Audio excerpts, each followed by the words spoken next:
May, where he visited Saudi Arabia, Qatar, the UAE, and clearly has very strong ties with the leaders of those countries. And he has referenced what they will need to do now. He has talked about the wealth in that region and how that will be very important in the rebuilding of Gaza. So you can imagine he's going to put the lean on these leaders that he believes he has significant influence with. I think that was also important to getting to this point when you look at his relationship with the leaders of Turkey, Jordan, Egypt, and those countries that I had just mentioned, Qatar especially, to get to the point for the mediation and negotiation with Hamas. But now those relationships are going to come to significant play in the rebuilding and in the security and governance, which, as everybody here has been talking about, is a lot of unknowns and very complicated. And this is not something that the United States is, yes, there's the Board of Peace. And yes, the president's talking about being, the head of this. But in terms of the actual direct role, I think you're seeing the president sort of pass this off to the countries in the region for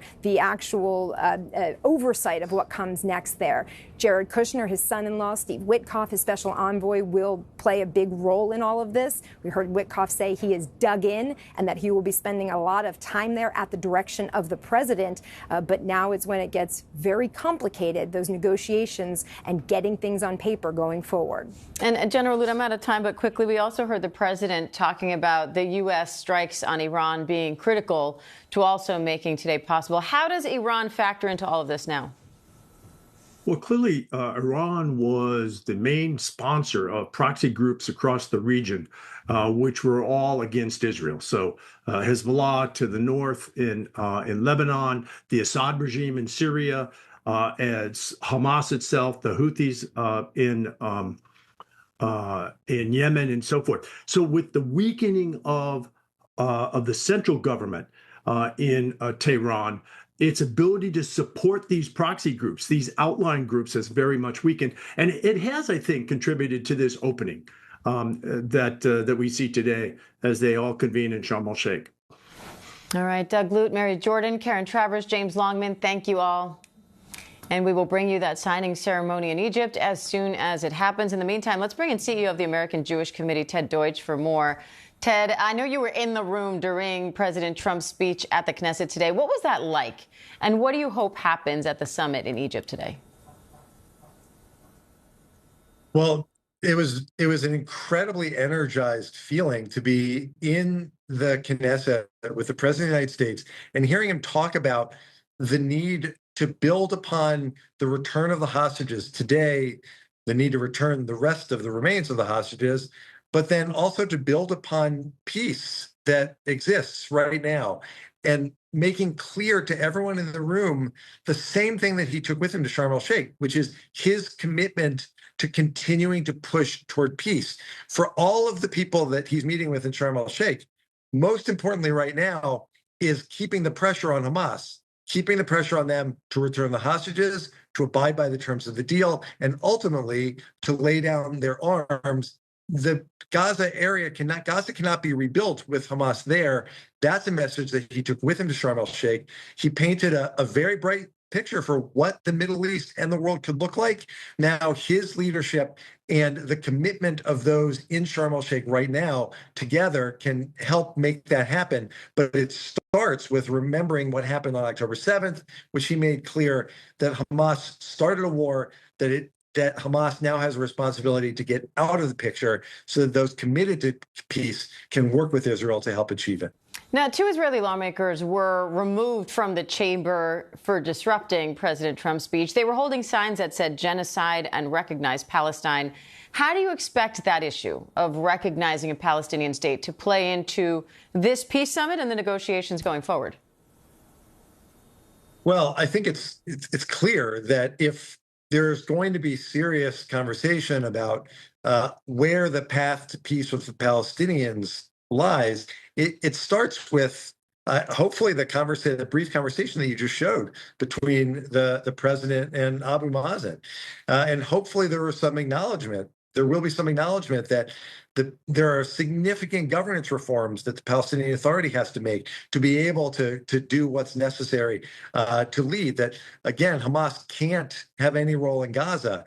That the PA also needs to take steps to change the focus so that there is a clear push for peace, de-radicalization, stopping the funding of terrorists, those who perform terrorist acts against Israelis, making sure that the textbooks, that the efforts among the Palestinian youth is to focus on peace rather than on this idea that there should be only one state in the region. If there is a future at some point for two states, that future has to start with serious changes by the Palestinians and a recognition by everyone, as the president said clearly today in the Knesset, that Israel is not going anywhere, that the Jewish people's connection to this country, to this state, goes back 3,000 years, and the Palestinians and the Israelis have to be here together, but it starts with recognizing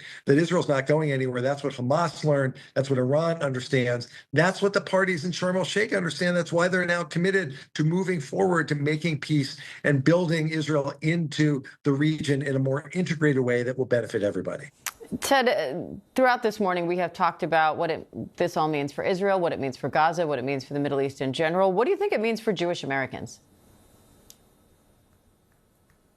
Well, today was a remarkable, just an incredible day. The first, all of the videos that we've all been hoping and praying to see of hostages being reunited with their families, the embrace that we've seen over and over has just been so moving. It's really incomprehensible to think of terrorists holding a family member hostage for over 2 years. So first, there was this overwhelming sense of relief that wasn't just felt in Israel, it was felt by the Jewish people around the world. It's something that we all feel a part of, that this is our family that's also coming home. And it provides this sense of relief of where we are, about where we are now, and of real hope about what can come next in the region. When the world continues to call out the terrorist groups, isolate, defeat the terrorists, stand up to Iran in its support of terrorism, and stand as those countries in Sharm el-Sheikh are doing right now, stand up and say that their commitment is to peace in the region, the recognition of Israel, the full integration of Israel into the region. The president spoke very powerfully about what that could mean for not just the region, for the world. That has the Jewish community around the world, with its strong commitment to Israel, also appreciating the possibilities ahead. All right, Ted Deutsch, we appreciate it. Thank you. Thanks so much. And we will have much more on this breaking news of that peace summit you're looking at in Egypt. More on that right after this quick break. Stay with us.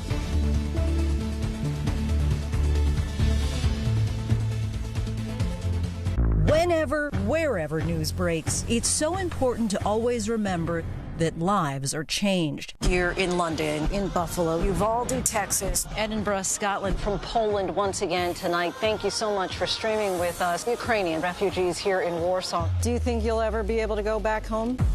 We're heading to a small community outside of Mexico City. Splintered houses and splintered lives. The magnitude of the devastation. You're streaming ABC News Live. Reporting from Rolling Fork, Mississippi, Santa Fe, New Mexico, Raleigh, North Carolina, the U.S. Capitol, Mayfield, Kentucky, Minneapolis, Mexico, Tongass National Forest, Alaska. Getting you behind the stories as they happen, giving you a front row seat to our world as it plays out in real time, live. ABC News Live Prime. We'll take you there. Stream ABC News Live weeknights, America's most honored streaming news program, only on ABC News Live. Streaming free right now wherever you stream your news. The ruby slippers are the most famous shoes in the world. What would the shoes be worth today? A lot.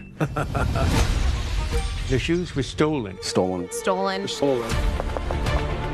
We worked together with the FBI. Heaven only knows how many feet went into that pair of shoes. There is more to this than anybody realizes. Who knows where this is going to lead? It's gonna get real. Okay, we want to know, who are the people in your state that make such a big difference? Come on now. We all know someone who does so much. And we want to celebrate them with you. So scan this QR code or go to goodmorningamerica.com. Tell us about them. We're coming to all 50 states in 50 weeks to celebrate the best of what makes America beautiful. ABC ABC's David Muir, the most watched newscast in America. More Americans watch World News Tonight with David Muir than any other newscast.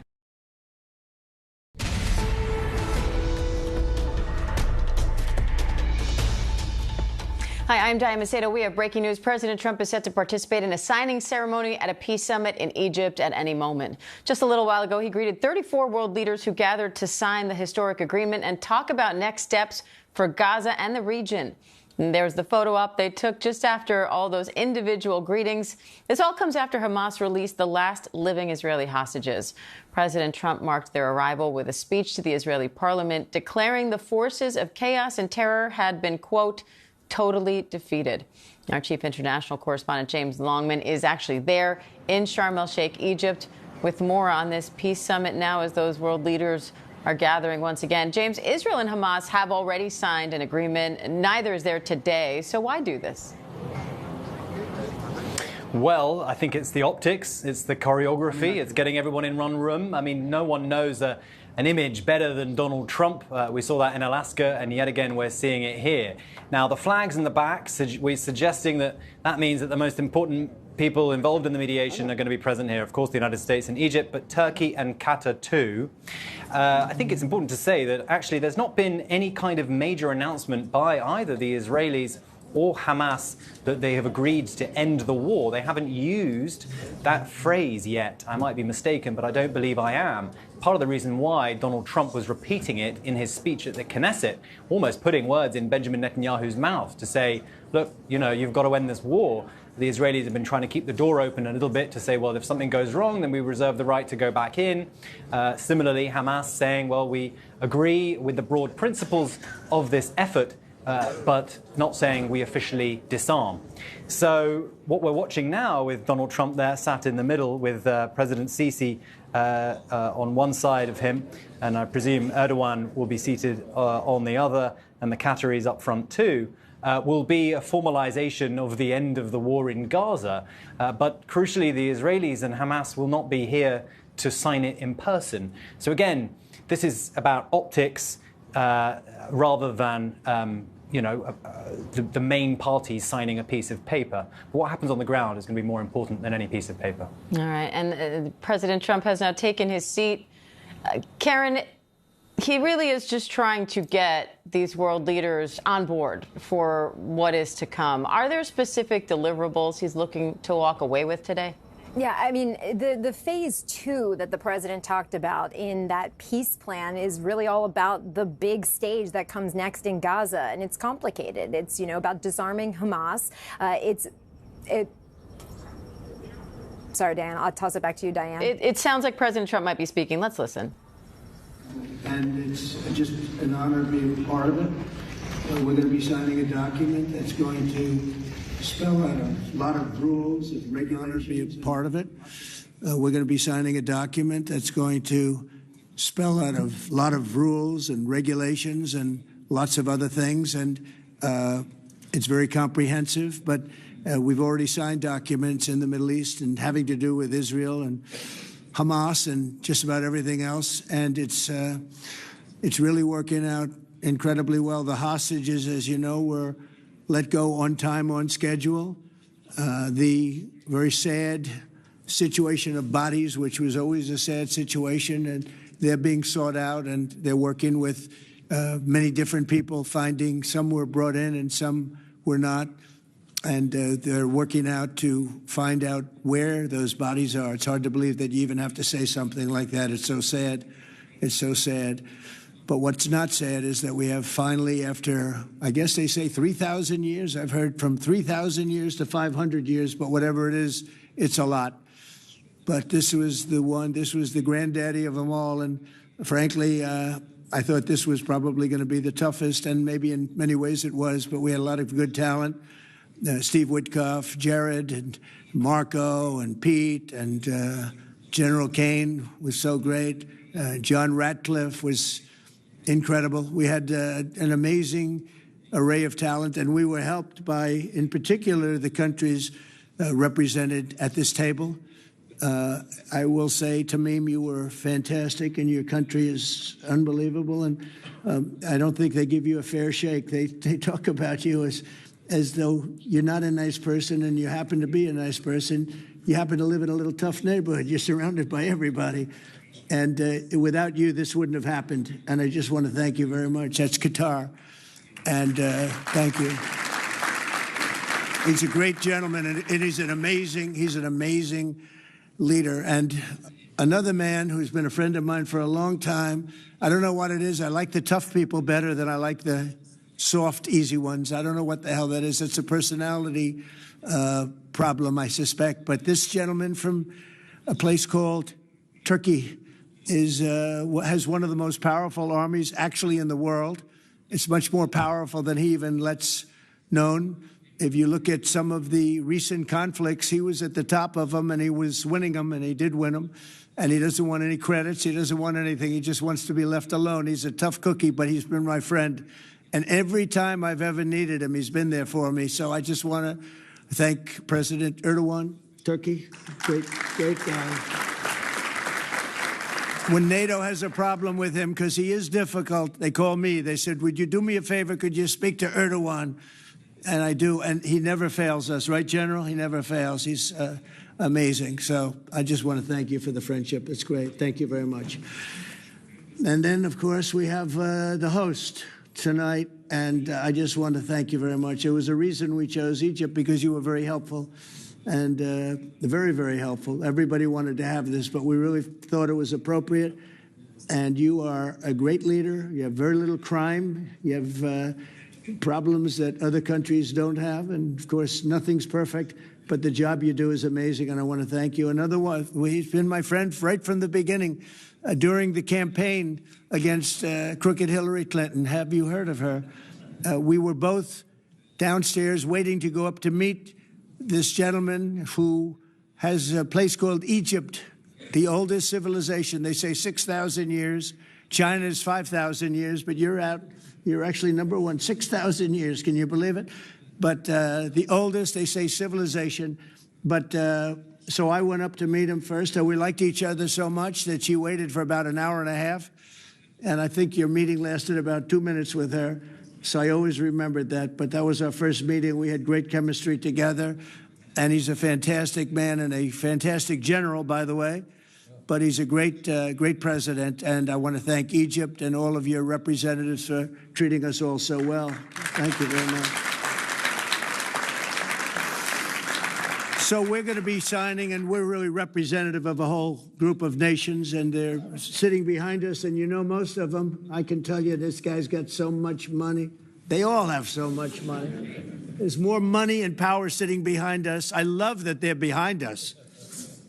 They've never been sitting behind anybody before. This is a unique position for them. But they are, seriously, they're among the most powerful countries in the world, the richest countries in the world, and there's never been really an assemblage like what we have today. I don't think, Tamim, I've never seen it anyway.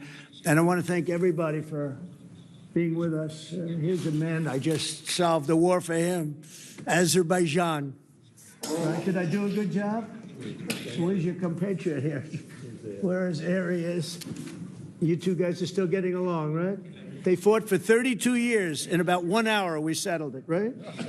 And they like each other now, too. It's good. That's great. I think it's great. Well, I want to thank everybody for being here. We have Italy. She's a very strong ruler. She's doing a great job. You're doing a great job. Thank you very much. There's so many, but we're actually going to be making a speech after this. So this is just a very important signing, but we're doing a signing, then we're doing a speech.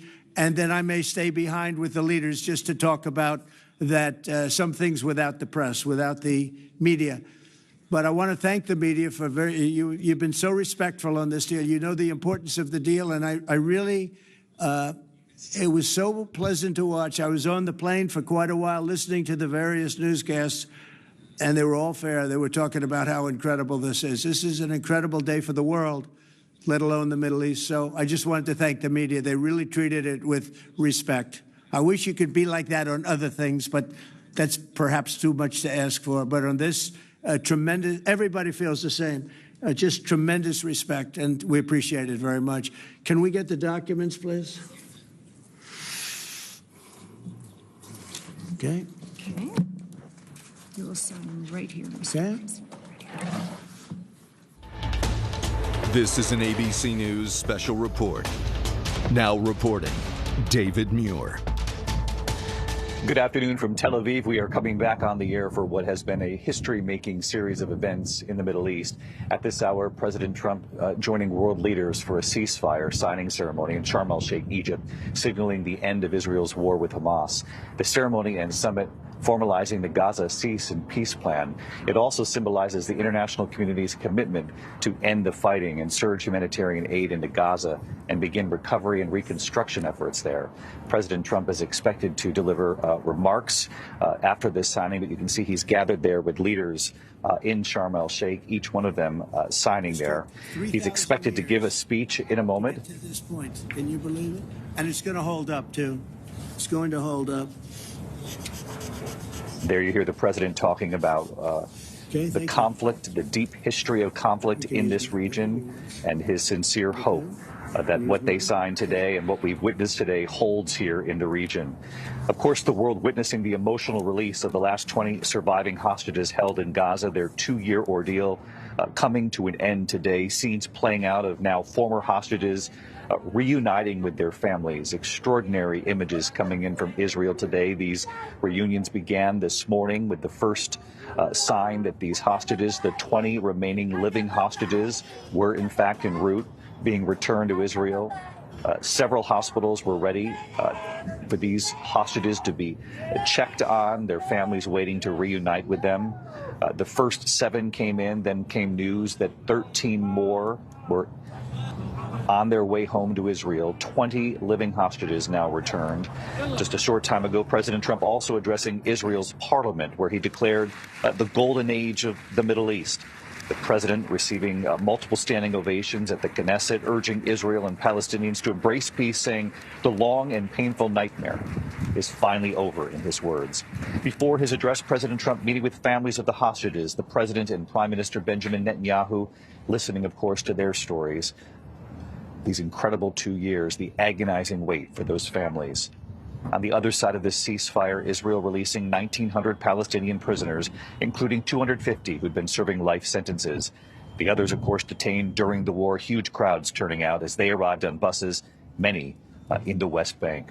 And of course, we should also point out this is a very somber day for so many families, because Hamas is also beginning to turn over some of the remaining 28 hostages who died while in captivity. It's our belief at this hour, it's been reported that only a few have been returned. Their remains will be identified first before they are returned to the families, but that is going to be a very slow and continue to be a painful process for the families here. We'll give you a little speech, and then we're going to meet with the leaders after that and spend a little time together without the media. The media is invited to the speech. You can hear President Trump here saying he will be giving a speech momentarily, talking about the leaders who gathered in Sharm el-Sheikh, Egypt, from throughout the Middle East here, signaling their support for this deal. And let's get right to Chief White House Correspondent Mary Bruce, also right here in Tel Aviv. And as you could hear from President Trump here today, hoping that this day not only defines his presidency, but defines the future here of the Middle East. What comes next, though, Mary, as you and I both know, will be a significant challenge here. A tremendous challenge, David. And President Trump throughout the day has been welcomed both here in Israel and in Egypt as a peacemaker. And this is a huge success for President Trump. He is now hailing this as a historic dawn of a new Middle East. He, no question, helps to broker this deal. He was pivotal through his relationships within the Middle East and also just through his own brash style, putting tremendous pressure on Netanyahu and also taking actions that proved that he could be trusted to Hamas. But the president today has been touting this deal. He has also been looking ahead. But it is notable that he has not really been discussing the details yet of the many, many challenges ahead. He did tell reporters a short while ago that he believes that phase 2 has begun, that it began immediately. So we are now at that point. But the president has also declared that this war is over.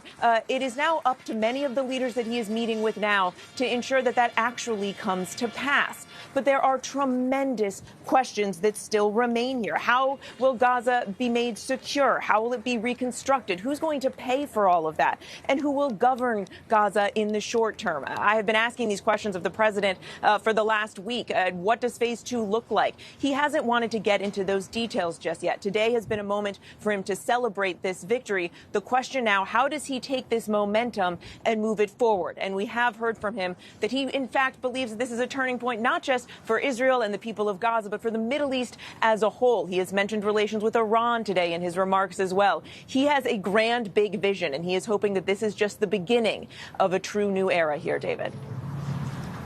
And no one, of course, minimizing the power, the impact of these 20 hostages being returned to these Israeli families here today. Extremely moving images being seen all over the world, Mary. But on Air Force One coming into the region, as you know, President Trump made it very clear when asked. He said the war is over.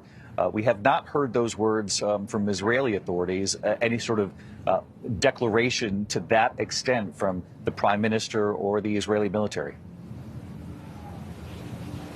We have not, and it is a very important distinction. The president has been blunt. He thinks this is going to hold and that the war is over. In fact, he was quite blunt about that. The war is over. The war is over. You understand that, is what he said to reporters when they pointed out that Netanyahu hasn't gone so far in declaring that. Hamas has welcomed that statement. And so there appears to be a bit of a disagreement. And certainly while the president is using this breakthrough, this return of hostages, this tremendous ceasefire, to claim that the entire war has been solved, the reality is that there is a lot left to work out here. And while interestingly, Netanyahu, of course, is not there tonight. He was invited by Egyptian President el-Sisi in a conversation that President Trump brokered himself earlier today. Netanyahu not attending, citing the Jewish holiday. So it is an interesting moment to have this conversation about the path forward without essentially the protagonists in this story, David. Yeah, we had some reporting, in fact, thank you, Mary, some reporting that inside the beast, that Prime Minister Benjamin Netanyahu rode with President Trump after he arrived here in Israel to the Knesset, to the parliament where President Trump spoke, that it was during that drive that the president urged the head of Egypt, if you will, the leader of Egypt, President el-Sisi, as Mary just mentioned, to call and invite the Prime Minister Benjamin Netanyahu, which he then did. He at first said thank you for the invitation, accepting the invitation, but as Mary points out, declined making the trip because of the Jewish holiday. But there they are in the beast as they travel to the parliament here in Israel earlier today. I want to bring in our chief foreign correspondent, Ian Pannell. Ian, you and I have both spent a lot of time in Hostage Square here in Tel Aviv. The crowd swelling yet again today. And of course, this was the pivotal day. For more than 2 years, you walk into that square, you see the yellow ribbons, you see the faces of the hostages, and you see that giant screen that had the clock, essentially showing how many days, how many hours, how many minutes that these families waited for the return of their loved ones. Yeah, I mean, it's been an incredibly emotional day. I mean, to cap a very emotional 2 years. I mean, you know, when you talk to hostage families, they talk about being on this emotional roller coaster. Points at which their hopes are raised and then dashed again. Points at which they think their loved ones are going to be returned, only for that not to happen. And so certainly for the families of those 20 hostages, not just for those families and supporters, but for so many Israelis, this was an absolutely key day. Partly closure. I mean, of course, there are problems ahead. There are things that are unresolved, not least the bodies of the deceased hostages, which you mentioned earlier. That has to be resolved. But this was like the first day being here where there was an air a lightness in the air, where people were smiling. People dared believe that this actually was the end of the war. And we saw wave after wave of applause, of crying, of hugging, of singing. When President Trump spoke to the Knesset, it was broadcast live here. People were chanting the president's name, Steve Witkoff's name, Jared Kushner's name, even Marco Rubio's name, just to show how important the president has been, but also the warmth that is felt by so many Israelis towards President Trump. And you've seen those kind of banners yourself. But there are still outlying issues, as you've said.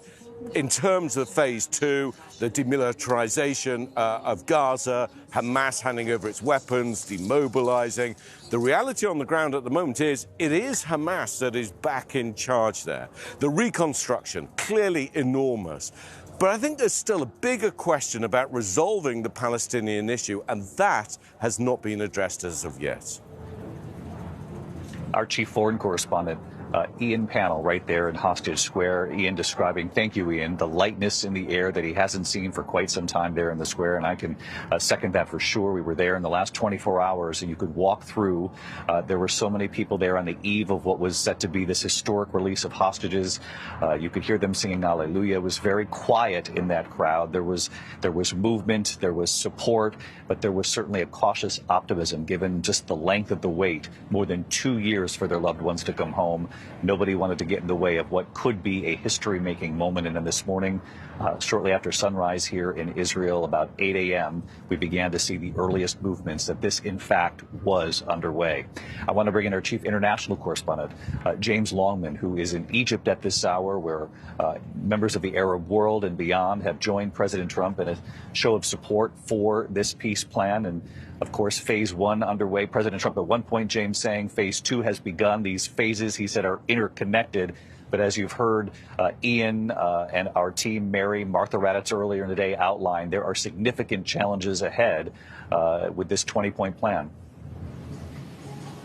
Yeah, absolutely, David. I mean, these are the big unanswered questions. I think today what I've been mostly struck by is Donald Trump's sheer force of personality. There are not many men, not many leaders who can walk into the Knesset in Israel to such rapturous applause, such a warm welcome, to clearly know so many members of the Israeli leadership so personally. He's been in the weeds on this, and then less than an hour later, appear in a room of world leaders, Arab and Muslim leaders, and have the same kind of warm welcome. It really is his force of nature which has managed to make this happen. I mean, I was struck that he was standing on that stage here in Sharm el-Sheikh, welcoming world leader after world leader, many of whom he's had his disagreements with, as we know. And it wasn't President Sisi of Egypt doing that. It was him. He is front and center here. His force of will, he has said what he wants to happen. He's laid out this 20-point plan. The objectives are very clear. And of course, the big question is how we get there. And I've been looking at these pictures as we're looking, the optics, Peace 2025. And I'm reminded of another summit, David, the Alaska summit with Vladimir Putin, which we're still waiting to see whether or not there are results from that. That was perhaps at this stage, we think, more optics than substance. Could this be different? Will this be different? Well, one way it might be is there are so many more partners, so many more vital actors in the room. The mediators, the Turks, the Qataris are with Donald Trump sitting at that table signing this agreement. And that is why there's optimism here. But yes, it is the detail, and it's the detail that could derail the very, very fragile peace that we're now seeing in Gaza. I mean, one big issue which has already raised its head in the last few hours is the issue of the remains of hostages who have been killed whilst in captivity. It is unclear if all of those remains are going to be out. And as we've heard from the hostage families time and time again, they will not rest until all of the hostages are out alive or dead. And so the Israeli defense minister has already been speaking about how they want Hamas to keep up their side of the deal. We're also hearing that Hamas pushing to mobilize its force. Donald Trump actually was asked about that. He's said that he believes that Hamas will be a kind of police force in the interim period. But is that something that the Israelis have absolutely agreed to? There is so much about this that we do not know. What we do know is that Hamas needs to demilitarize in order for Israel to believe that this war is over. And that is very, very unclear at this stage. It's also unclear who is going to foot the bill for rebuilding Gaza, who is going to govern Gaza. Mahmoud Abbas, the Palestinian president of the Palestinian Authority, is on that stage, has been on that stage with President Trump today. I think the president was hoping that Mahmoud Abbas and Netanyahu would be with him together for that photo op. Nevertheless, Abbas will be key here, but he does not have legitimacy among large swathes of the Palestinian population. And what agency will the Palestinians have over their own future? Is this all just going to be decided by international committee? What about them, their voice? Where is that in all this? That is what the Arab world will be thinking as they watch these events unfold today. David? No question about that. Stick with us here, James, as we await President Trump to speak in Egypt just moments from now. And of course, we're going to carry that live. And James, let's drill down on just a couple of those key points, because as part of this first phase of the deal, it was not only the return of the 20 hostages, but also the return of the remains of the hostages who did not survive while in captivity. It's believed the bodies of 28 hostages remain. And of course, President Trump himself acknowledged that would be a difficult task ahead, that the bodies were being unearthed. There is reporting today that up to 4 have been returned, and they must be identified first before those families will even learn if it is in fact their loved ones. But we've heard from the hostage families today. We've heard from the Israeli military saying already that they believe Hamas is not keeping up its part of the deal here, given the fact that so many families are still waiting for the remains of their loved ones.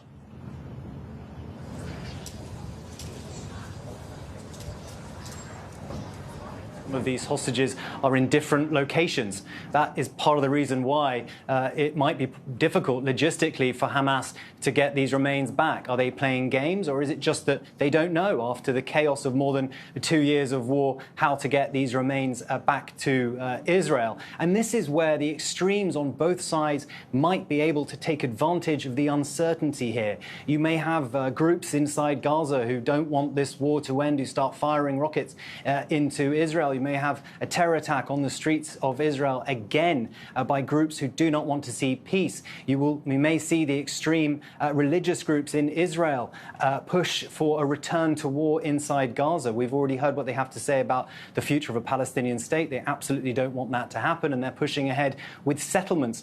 Where is the conversation over the occupation? Will that be part of the conversations that Donald Trump is willing to have with the Israelis, as well as with his partners here in the Middle East at this extraordinary summit today? So there are a lot of unanswered questions further down the line, but peace comes step by step. Today was step 1. What we're watching now, hopefully step 2, but there are many, many, many more. And the key here in any peace deal is to not allow the objective to be derailed by those long-term objectives. The key is to get one thing at a time. And Donald Trump seems to have understood that, and it's a force of his personality that has got all these very, very important players around the table to try to make sure that that's a reality. But a lot of these people, a lot of these world leaders are going to have to start making promises from today. Key among those promises, money. They're going to have to start writing checks. We understand J.D. Vance, the vice president, saying that he believes that it's the Gulf countries who are going to step up. We know, again, Donald Trump, very good relationship with Gulf countries as well as with Israel. So what role will they play in the rebuilding of Gaza? And this international stabilization force, what will that look like? A big criticism of the Middle East and the Arab and Muslim world, particularly over decades, has been, well, where have they been on the Palestinian issue? What support are they willing to give the Palestinian people? And so, again, Donald Trump and his force of personality has got these leaders around the table to commit to some kind of international stabilization force. But we don't know what that looks like. And we don't know if the Israelis are going to allow that to be deployed inside Gaza. They've already balked at international oversight. We know the relationship with the United Nations, between Israel and the United Nations, is at its worst that it's possibly ever been. But again, Antonio Guterres, the Secretary General, he is one of the leaders in the room today of the United Nations. So we shall see what happens. There is a lot of optimism. These world leaders clearly want to be here because it's good optics for them. But the detail, that's yet to be understood, David. Many details left to be understood. James Longman, our chief international correspondent in Egypt for this. James, stay with us here as we continue our live coverage. We await President Trump, who will address not only the leaders in that room, but the world. And we'll be listening to his comments live here on ABC. I want to bring back in Mary Bruce, our chief White House correspondent. And Mary, you heard James talking about the very difficult questions that lie ahead. Obviously, getting the 20 hostages home, that's phase one, and it is significant. Just getting to this point, a lot of credit being given to President Trump, not only around the world, but particularly here in Israel. Mary, you've seen it yourself. I saw it right here in the square, Hostage Square, where people came up and told me that they appreciated the efforts of President Trump, and in many ways they believe it was President Trump who applied significant pressure on their own Prime Minister Benjamin Netanyahu. We know the two men are allies, but that there was behind-the-scenes significant pressure in the final days leading up to that ceasefire. President Trump actually alluding to that during his address to the Knesset, the parliament here in Israel today, saying Benjamin Netanyahu can be tough to deal with. Got some laughter in Parliament, said that's why he's a good leader, but he can be difficult to deal with. And Mary, I thought that was a bit of a hint to what those final days of negotiations might have been like between President Trump and his close ally, Benjamin Netanyahu. But as James talked about, the significant questions going forward, we know there's a board of peace, if you will. They've named this apolitical group that will oversee the future of Gaza. And chairing that group will be President Trump himself. He talked about that today in Parliament. But that's taking on a significant role on the world stage. He's standing there, and as James mentioned, it wasn't President el-Sisi shaking hands there in Egypt with the leaders who are gathered in Sharm el-Sheikh. It was President Trump himself taking on one of the most difficult, one of the thorniest, one of the most intractable sort of regions in the world when you look at the history of the fighting here. And now he'll be sort of chairing that board as it moves forward. Yeah, and there is no question President Trump is taking ownership in many ways of this. It was remarkable to see him standing there greeting all of the leaders, shaking everyone's hands one by one. And as you noted, he will be the chair of this board of peace. In fact, the president was joking earlier when he was speaking with reporters that everyone's lining up to be a member of that board. But it does put President Trump front and center in the conversation about what comes next. And that means that he will continue to face tough questions and in many ways be held accountable in part for what comes next year.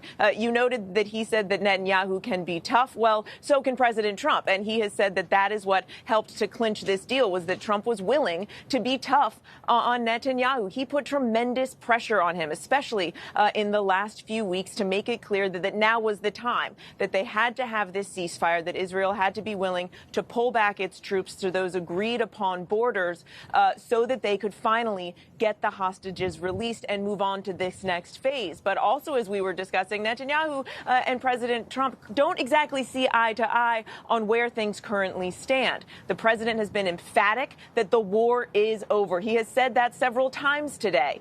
Netanyahu hasn't been willing to go that far, and that means that President Trump may have to continue to be tough with Netanyahu moving forward. All of these leaders here now to discuss the future of the fate of this conflict and the future of peace in the Middle East. And so much of this will come down to these really, detailed, thorny issues. Who is going to pay? Who's going to put up forces to help to bring about security within Gaza, just so that you can get to the point of being able to rebuild? What happens to the people of Gaza who, have said it has been written in this 20-point peace plan? And this was a bit of a shift from for the president, because you recall months ago, in fact, I recall that first meeting with Netanyahu in the Oval Office where President Trump stunned many by saying the Gazans Palestinians would have to leave Gaza. Now in this 20-point peace plan, quite the opposite tone. It says that they're being encouraged to stay. And I pushed the president on this point late last week, just asking him to clarify. Can he guarantee that no one will be forced to leave? And he said yes. Palestinians will be able to stay in Gaza. But of course, he has also noted that it is very difficult, given the conditions there, to imagine how they will be able to live through this rebuilding process. So there are just a lot of basic nuts and bolts logistical questions about how you are going to get to a point of peace. And today now marks the beginning of that conversation with these leaders. But even once they agree on something, you, of course, have to get the main players on board as well, David. Mary Bruce, our chief White House correspondent, also here in Tel Aviv covering this historic day, the return of the remaining 20 living hostages from Hamas captivity back home to Israel. We've seen the emotional reunions with their family members already. There are several who are undergoing medical evaluation at the hospital, but it's believed that all are okay. They were all able to walk on their own, mothers hugging their sons who they haven't seen in more than 2 years.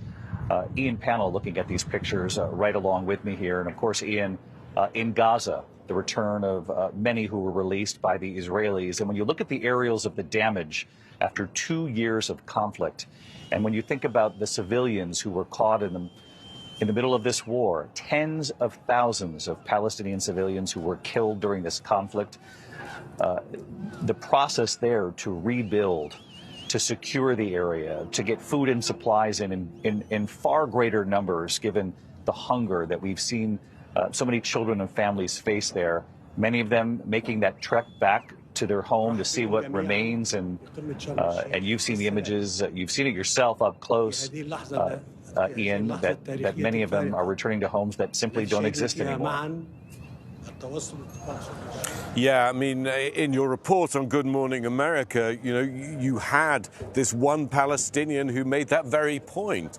It's not just that there's damage, it's everything has gone. There was one woman that our team on the ground spoke to. She couldn't even find where her home had been. Such was the scale of destruction in the neighborhood. It wasn't just the homes that had gone, but the streets had gone, the neighborhood had gone. There's no running water, there's no food, there's no electricity, there's no internet in those northern areas. Over 80% of the buildings inside Gaza have been destroyed or badly damaged. We went in ourselves with the IDF just a week or so ago. This was in the south of Gaza. There wasn't one building that hadn't been either destroyed or severely damaged. There was nothing salvageable from that. And I think for Palestinians, of course, there's relief that the bombing has finally stopped. All those fears every day, every night, our team on the ground have talked about this. That has gone. But it's the shock of everything they've been through, the level of death, the level of destruction. Ian Pannell, our chief foreign correspondent, we can see President Trump there in Sharm el-Sheikh. He's been introduced by President el-Sisi of Egypt, who remains at the microphone. Applause in that room for President Trump. And Mary, as we await just a few seconds left before the president speaks, and we'll take it live, of course, right here on ABC. This is a moment when the leaders of the Arab world are there for President Trump to show their support. And the question now will be, what will they do to contribute to making sure there is a secure Gaza and a Gaza where the tens of thousands of civilians will be fed, will be policed, will be protected, and have their own sovereignty. David, the president is looking for their buy-in, and then he has to make sure that they keep their word. Those are two very daunting tasks. And so I think in this speech, the president is likely to tout this amazing accomplishment, to praise everyone in the room for coming together to help make this happen, and then urge them to keep this momentum going. We do have a few excerpts of the speech, and he will say all the momentum now is toward a great, glorious and lasting peace. But he needs the help of all of these leaders to make sure that that actually comes to fruition. And that is a very tall task, David. Mary, we heard the president just moments ago talking about the media, which we know he often does. He is a student of the media, watches the reporting very closely, seems somewhat surprised himself at the coverage of this historic moment. The return of the 20 hostages, said the media by and large covered it with, he appreciated the favorable coverage. And of course, the tougher questions come after the return of these hostages. And as I was saying earlier, there is no one witnessing what we've seen today diminishing the power of what finally played out for the families who waited for more than 2 years. But President Trump likely knows himself what comes next will be equally as difficult here. He does. He is well aware of that. He certainly is taking a victory lap today. He certainly has been relishing all of the praise, but the praise is much deserved. He played a very pivotal role here, an incredibly pivotal role in getting this deal across the finish line in a way that, as he notes, his predecessor was unable to do. But all of the circumstances coming together, the work of his negotiators, Steve Witkoff, his Middle East envoy, his son-in-law, Jared Kushner, using his real estate know-how, his connections in the region to get this deal together. But even Jared Kushner has reflected on how this is similar to a real estate deal in the sense that you get to yes and then you work out the details. They have gotten to yes, they have gotten the ceasefire, they have now the hostages finally home on this momentous day. Now you have to get down to doing the real work of working through what comes next and how you make sure that this lasts and coming up with some long-term solution. So the president, yes, he has been, I think, quite pleased to see all of the coverage praising his role in this. He certainly seems to relish the reception he received here in Israel earlier today, the lengthy standing ovations, the repeated standing ovation, the heaping praise from the Israeli leaders, the calls for him to perhaps receive the Nobel Peace Prize next year. So, yes, this is a huge moment for this president, for the U.S., but now what comes next, David? You mentioned, Mary, Steve Witkoff, the envoy, President Trump's envoy, and his son-in-law, Jared Kushner. Neither describe themselves necessarily as diplomats, though they will be defined that way given the history-making roles they had leading up to this moment. And both Steve Witkoff and Jared Kushner have indicated that they're in this through the rest of these phases, that this wasn't an effort on their part to get us to the hostages coming home and then they would walk away from this. The two of them are signaling already that they will continue the very difficult work that comes now. Yeah, and that was a real question. How much involvement would they have? What would that look like? Steve Witkoff telling reporters a short while ago that he's already begun working on implementation. He's focused on that next phase. How involved Jared Kushner will be may still be a bit of an X factor, but it is a remarkable story for the history books how these two real estate developers, not career diplomats, somehow managed to negotiate this deal. They have spent the last several days actually in Egypt hammering this out. Jared Kushner has been blunt in saying it was not easy. He said there were moments where it was really chaotic. He's joked that Steve Witkoff used a lot of four-letter words, but that they were able to get this over the finish line. And a lot of it comes down to the way they do business. Jared Kushner, of course, has deep ties to the region. He knows many of these leaders, both through his own personal business, but also, of course, through his work during his father-in-law's first term. He helped to negotiate the Abraham Accords with much success, something that the president mentioned he hopes to continue to build upon earlier in his remarks today. So it is truly a very classic Trump tale. He doesn't necessarily turn to those with career diplomats, those with this kind of experience. He thinks outside the box. He touts himself and takes pride in the fact that he does that. It is why President Trump often refers to himself as the deal maker in chief, and that is a moniker that he certainly has earned here in getting to this first phase, David. In addition to the significant praise for President Trump here on the ground, Mary, thank you. Stick with us here. And for Steve Witkoff, Jared Kushner in Hostage Square when they appeared here over the weekend, to huge cheers. And in fact, when they tried to share some of the credit with Prime Minister Benjamin Netanyahu, there were boos, audible boos you could hear in Hostage Square here. They wanted to make sure that the credit, the people who had gathered here in the square at least, was felt by the Americans who applied pressure on their prime minister.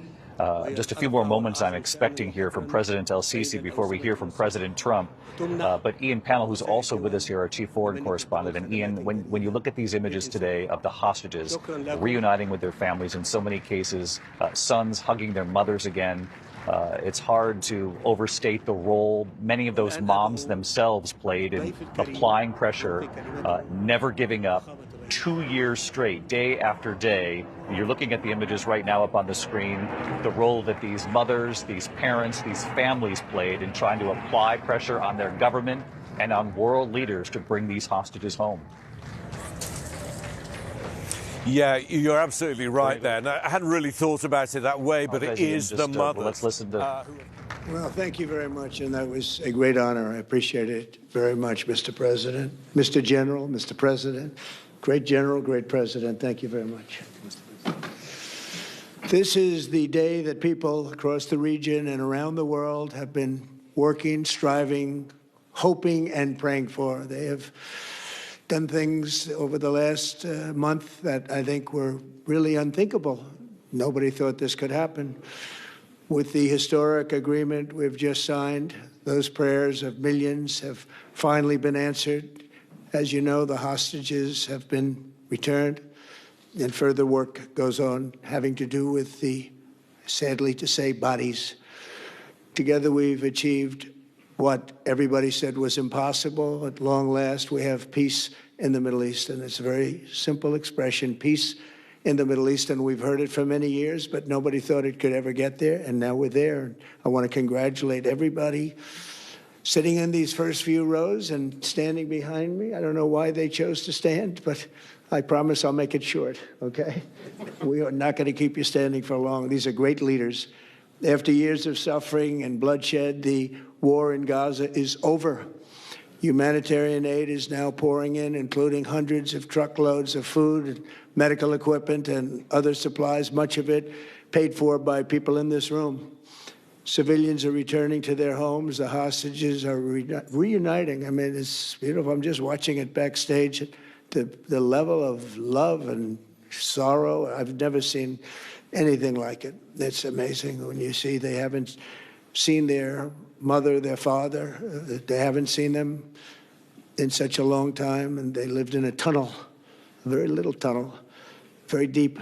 And the level of love is just incredible. It's a beautiful thing to see. It's, in one sense, it's so horrible that it could have taken place, but in another sense, it's so beautiful to see. A new and beautiful day is rising, and now the rebuilding begins. The rebuilding is maybe going to be the easiest part. I think we've done a lot of the hardest part, because the rest comes together. We all know how to rebuild, and we know how to build better than anybody in the world.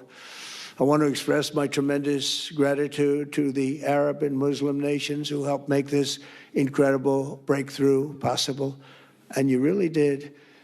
To President El-Sisi of Egypt, who is so generously hosting us today. And I want to thank you for the outstanding job your country is doing in so many different ways, and for helping us so much with this peace agreement.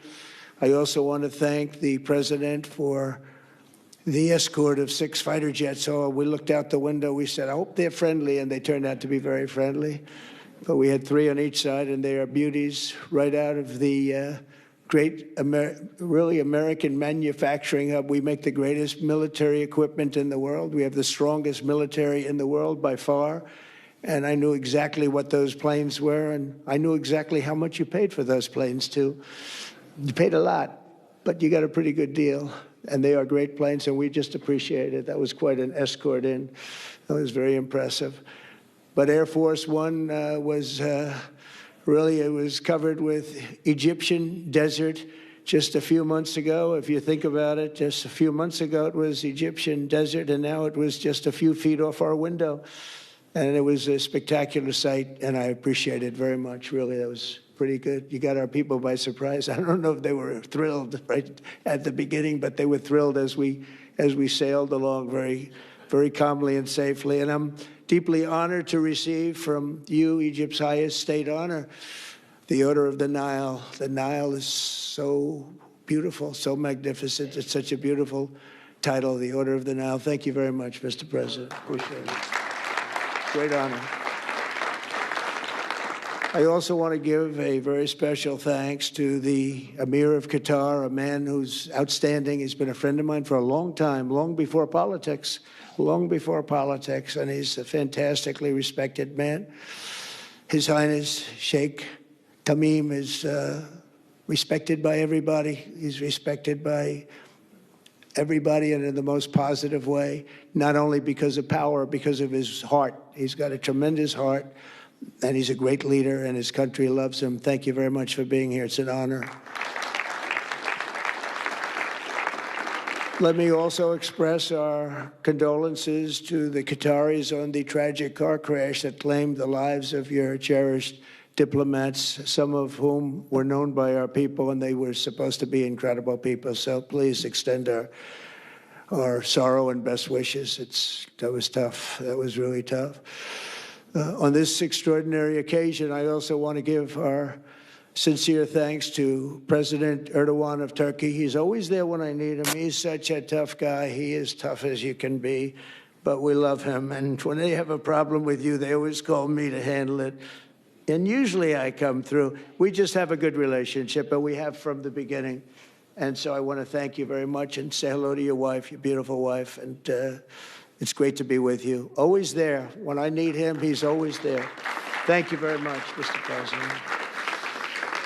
And I also want to thank, I just spoke to him on the phone, His Royal Highness Crown Prince Mohammed, Saudi Arabia, a special friend of mine. Boy, he's come so long and so far, and he's doing a fantastic job for his country. And I want to just thank him. And His Highness Sheikh Mohammed of the United Arab Emirates is here. Where? He's here someplace. Well, he's not here, but he's here in spirit, I can tell you that. And he's been another one. He's been absolutely incredible, and we appreciate it very much. And His Majesty King Abdullah of Jordan, and thank you very much, King Abdul of Jordan. He's here. Thank you. Thank you. Thank you very much. And you really have been a great helper. We appreciate it. Appreciate it. Prime Minister Sharif of Pakistan, and also I have to say my favorite field marshal from Pakistan, who's not here, but the Prime Minister is here, and you're going to give his regards. Where are you? There you go. Thank you very much. Do you want to say what you said to me the other day? Come, would you like to say what you said the other day? I think it was so nice. Please. Thank you very much, my dear President Trump, my dear brother President Fathi al-Sisi of Egypt, Majesties, Highnesses, Excellencies, ladies and gentlemen, Assalamu alaikum, and a very good evening. Well, I would say today is one of the greatest days in contemporary history, because peace has been achieved after untiring efforts led by President Trump, who is genuinely a man of peace, who has relentlessly and untiringly worked throughout these months, day in and day out, to make this world a place to live with peace and prosperity. I would say that Pakistan had nominated President Donald Trump for Nobel Peace Prize for his outstanding, extraordinary contributions to first stop war between India and Pakistan, and then achieve ceasefire along with his very wonderful team. And today, again, I would like to nominate this great president for Nobel Peace Prize, because I genuinely feel that he is the most genuine and most wonderful candidate for Peace Prize, because he has brought not only peace in South Asia, saved millions of people, their lives. And today, here in Sharm el-Sheikh, achieving peace in Gaza is saving millions of lives in the Middle East. Mr. President, I would like to salute you for your exemplary leadership, visionary leadership. And I think that you are the man this world needed most at this point in time. World would always remember you as a man who did everything, went out of the way to stop 7 and today 8 wars. I would like to thank my very dear brother, Sheikh Tamim. He's Akh al-Shaqiq, who has really worked very hard along with others to achieve peace in this region. My very dear brother, President Tayyip Erdogan, His Majesty, King Abdullah, and of course, my very dear brother, Mohammed bin Zayed of UAE, and of course, my very dear brother, Crown Prince of Saudi Arabia. And he has also been very, very helpful and contributed very valuably in this wonderful peace process. Ladies and gentlemen, I wouldn't want to take more of your time. Suffice it to say, had it not been for this gentleman, not only, who knows, India and Pakistan are both nuclear powers. Had he not intervened along with his wonderful team, during those 4 days, the war could have escalated to a level. Who would have lived to tell what happened? And similarly, here in this part of the world, in the Middle East, Mr. President, your valuable contribution along with President Sisi, I think history will remember in golden words. I wouldn't say more, except God bless you, God give you long life to serve like this for all time to come. Thank you very much. Oh, that's so beautiful. Thank you very much. Wow. Thank you very much. Very kind. Thank you. Wow, I didn't expect that. Let's go home. There's nothing more I have to say. Goodbye, everybody. That was really beautiful and beautifully delivered. Wow. Thank you very much. Also with us is President Prabowo, a very incredible man, of Indonesia. President, come in.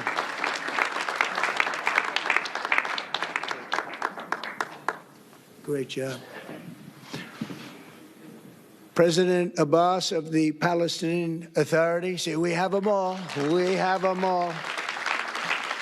Good, great. It's good to have you. And so many others. I really have a list here. This first 3 rows and what's standing behind me, I don't know why they chose to stand, but that's there. They're going to be very famous tomorrow, all of them. We have the Arab League is represented by His Excellency, and thank you very much for being here. Thank you very much. We have Armenia, and Azerbaijan. That's a little war that we stopped. That's a little war. There they are. Look at them. They're sitting. When I met with them, it was in the Oval Office. They fought for like 31 years or some crazy number. And they had one sitting on that side of the Oval Office, one sitting. By the time we finished in 1 hour, they were both hugging each other. And now they're friends and they're getting along great. Look at it. So I want to thank you both. That's incredible. Really incredible.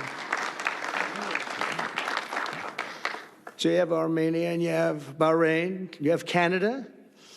It's so great to have, in fact, the president called and he wanted to know if it's worthwhile. He knew exactly what it was. He knew the importance. Where's Canada, by the way? Where are you? Where are you? He knew the importance of this. He said, I want to be there. So many people have done that. They called. I mean, they heard about it. And these are not people that can do that very easily. They have pretty big schedules, to put it mildly. The most powerful people. And I appreciate you being here very much, Mr. President. Fantastic. Fantastic. And Cyprus, Egypt, the European Union, it's a lot of countries. France, thank you very much, Emmanuel. I would imagine Emmanuel standing someplace behind me. Where is he? I can't believe it. You're taking a low-key approach today. He's my friend. That's great. Good job. Thank you very much, Emmanuel. In Germany, the new Chancellor of Germany he's easy to spot because he's very tall. and he's very smart, and he's doing a fantastic job for his country. Appreciate it very much, and congratulations, a big election. That was a big one. That was going to change things. Greece, we have Greece. We have Hungary. Oh, Victor, where is Victor? Victor, we love Victor. Victor, I call him. You know, I put the little accent on it. You are fantastic, all right? I know a lot of people don't agree with me, but I'm the only one that matters. You are fantastic. He's a great leader. I endorsed him the last election he had, and he won by 28 points. So you're going to do even better this time. You have another election, and you're going to do great, and we appreciate it, and we're behind you 100%. That's Hungary. India is a great country with a very good friend of mine at the top, and he's just done a fantastic job. And I think that Pakistan and India are going to live very nicely together, right? That's not a very, they are. And they're two great, I'd say, leaders, great leaders as far as I'm concerned. Indonesia, we covered, and I just want to say that that's a big country, a powerful country. It does unbelievably well, and it's great to have you. Iraq, we have Iraq with lots of oil. They have so much oil, they don't know what to do with it.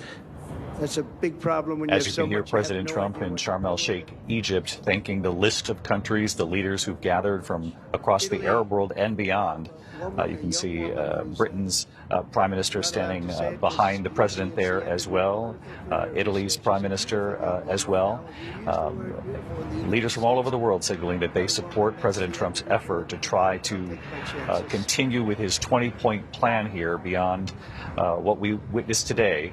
The return of 20 remaining hostages still alive who've been held by Hamas in Gaza. Though the president knows himself, much of the hard work now comes after today. I want to go back to Ian Panel just for a quick moment, Ian, because the images seen around the world today, those reunions, and I was asking you about the parents, the moms who never gave up, the families who kept the pressure on. They deserve enormous credit today as well. Yeah, absolutely, David. And we've seen them here in Hostage Square. They've led protests outside of the Israeli parliament. They've traveled to the White House to meet President Trump. They've been to Congress. And they have had to endure the most unbelievable pain and hardship. There was one mother who just before the reunion said, I can finally be a mum again when I can hug my son. And it's that kind of power. They came together, the whole hostage and family movement, and they're still here tonight, still active, still lobbying for the remains of the deceased hostages to be returned. They're upset that only 4 of the bodies will have been released by the end of today, accusing Hamas of reneging on the deal. But they've been absolutely pivotal to this entire movement, keeping the attention of the world on the plight of the hostages. Again, taking the politics out of it, portraying the human side of the suffering that they've had to endure and their loved ones inside. Our chief foreign correspondent, Ian Panel, and our team throughout the region, I thank you all. And I thank you at home for watching as well. Our coverage continues on ABC News Live, abcnews.com. And, of course, I'll be back with the entire team for World News Tonight. I'm David Muir in Tel Aviv. Until then, good day. This has been a special report from ABC News. David, thank you. Today, the skies are calm, the guns are silent, the sirens are still. Good afternoon, everyone. I'm Kira Phillips. Those words from President Trump as history is written in the Middle East. President Trump surrounded by leaders from more than 20 countries addressing the world from Egypt after both sides signed the first phase of the peace agreement. Trump calling this moment a historic dawn for the region, saying his administration was able to achieve what everyone thought was impossible. Take a listen. Those prayers of millions have finally been answered. As you know, the hostages have been returned, and further work goes on having to do with the, sadly to say, bodies. Together we've achieved what everybody said was impossible. Now the rebuilding begins. The rebuilding is maybe going to be the easiest part. I think we've done a lot of the hardest part because the rest comes together. Families in Israel now celebrating as the last 20 living hostages are back home after 738 days in captivity. Those emotional and long-awaited reunions taking place in the early morning hours after Hamas handed over the remaining individuals to the Red Cross and into Israeli custody.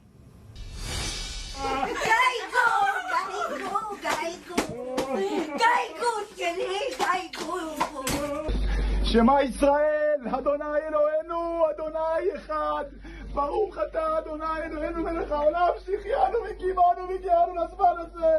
לשמחה.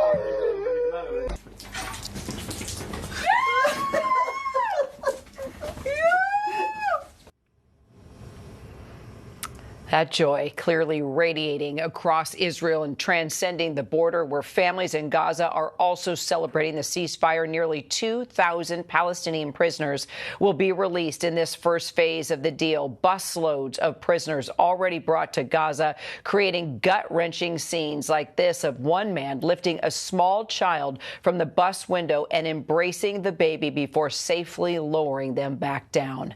We have team coverage, but first in studio with me, Michael Ratney, former U.S. ambassador to Saudi Arabia, U.S. Consul General in Jerusalem, and former special envoy for Syria under President Obama. Ambassador, great to have you here. Thanks, Kira. Quite the day. Indeed. Just your overall impressions of this moment. So really remarkable. Really, in just a few hours time span, we've seen these hostages released and reunited with their families. We've seen large numbers of Palestinian prisoners released. We've seen President Trump addressing the Knesset. And now we see President Trump in Egypt meeting with a huge number of global leaders. It's quite a moment. I think it's gratifying for almost everybody involved, certainly for the hostages and their families, certainly for the Gazans that finally have a moment of peace without airstrikes. Now it creates huge pressure for what comes next. These next phases will be, I think, even more difficult. And when looking at this deal, Trump clearly getting a lot of praise from these world leaders. But the secret sauce, Jared Kushner? Well, sure. I mean, this was a serious moment. It got close, and I think Jared Kushner is somebody who, although he hasn't had a formal role in the administration in this Trump term, he knows the file, and President Trump knows he knows the file, and regional leaders, whether the Israelis or the Palestinians or others, know when he walks in the room, he speaks for President Trump. And so I think that made a difference. Stay with me, Ambassador. I want to bring you in on this conversation. Our chief White House correspondent, Mary Bruce, is in the region. She joins me now. Also, our chief foreign correspondent, Ian Pannell, along with our other chief foreign correspondent, James Longman. All three of you covering an incredible moment here that we have witnessed since the early morning hours in the United States. Ian, let's start with you. I mean, an incredibly emotional day for many, many Israelis. And there must have been like 60 to 70,000 here. I've never seen Hostage Square so packed. This represented the end of a long 2-year nightmare. Now, of course, it isn't entirely closure. The hostages, the living hostages who returned today, will have a long, difficult process ahead of them. They will have medical issues. There'll be psychological issues that will have to be dealt with. But nevertheless, they were able to hold their loved ones once again in their arms. Now, we know that there was supposed to be 48 hostages. 20 of the living hostages came out today. There were supposed to be 28 deceased hostages, bodies released. Well, only 4 have been released. And the Family and Hostage Forum, which has been so pivotal in keeping the public's attention focused on the plight of their loved ones, is very unhappy about that, saying that Hamas has reneged on the deal. And the Israeli Defense Minister has also echoed those remarks. So we're not entirely through that crisis before we even begin to talk about phase 2. But it is remarkable what President Trump has managed to achieve here. And I think there are a couple of things. Firstly, we've talked a lot about his sheer force of will, in some senses ignoring the reality as most people understood it, and he's had the ability to almost create his own reality. But also that close alliance with so many key Gulf states. Remember, President Trump's ultimate aim here is for a wider Middle East peace settlement, an expansion of the Abraham Accords, and ultimately normalization between Israel and Saudi Arabia. Well, all of those countries, Qatar, the UAE, Saudi Arabia, and others, will have been telling President Trump and his negotiators that there will be no normalization until the war in Gaza is settled and reconstruction happens. So there has actually been pressure from both sides, but it's because of his relationship with them that he's been receptive to that and been able to push it through. But please spare a thought for the Palestinians. Of course, the Gazans are relieved that the guns have fallen silent, but we cannot overstate the level of destruction, the level of trauma, the level of disaster that has befallen people who are caught between Hamas and the Israeli Defense Forces. Already, hundreds of bodies underneath the rubble are starting to be recovered as Israeli hostage families await their loved ones. So many Gazans also waiting to find out what happened to their relatives. Where are they? Will they even ever find the bodies? Again, before you even begin to talk about reconstruction. And just one final thought. Once you get through all these stages of the peace plan, it still leaves the question of Palestinian statehood unresolved. And that, at its essence, is what this conflict has always been about.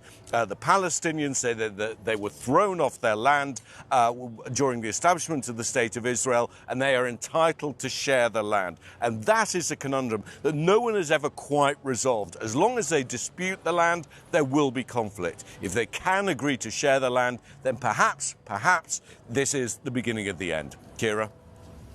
Ian, thank you so much. Mary Bruce, I'll bring you in on top of that. In addition to Palestinian statehood and that discussion, Trump was asked on Air Force One about an armed Hamas acting as a police force in Gaza. Trump said he's given the approval for that for a, quote, period of time.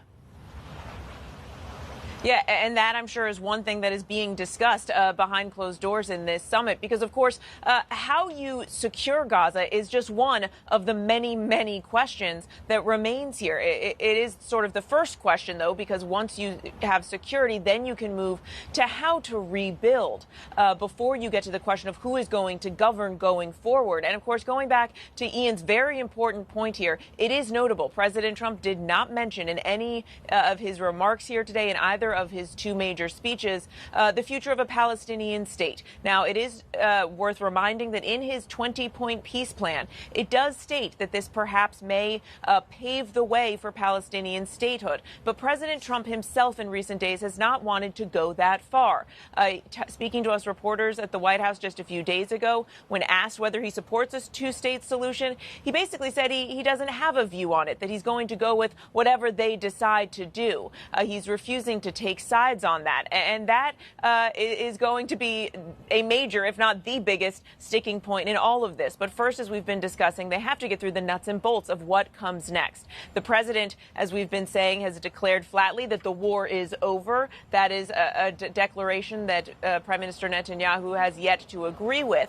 Certainly, President Trump deserves and is getting much deserved credit for this first phase. The president has been touting this, hailing it as a new day in the Middle East, referring to it essentially as a launching off point for future peace in the region. And of course, as Ian mentioned, he does have grander ambitions here, but you have to solve this problem first. And that is no easy task. And the president now meeting with these leaders who are going to have to somehow come up with a plan so that President Trump's declaration that the war is over can actually come to fruition. And there is a lot of questions. Who pays for this? Who devotes forces to this? Who's in there helping with reconstruction? What happens to Palestinians in Gaza who want and need to leave, because, of course, as we've been mentioning, the devastation and destruction there is just traumatic. I mean, you have seen these images of so many racing back towards Gaza City, trying and struggling in many cases just to find the rubble of their homes. So the task ahead is incredibly daunting.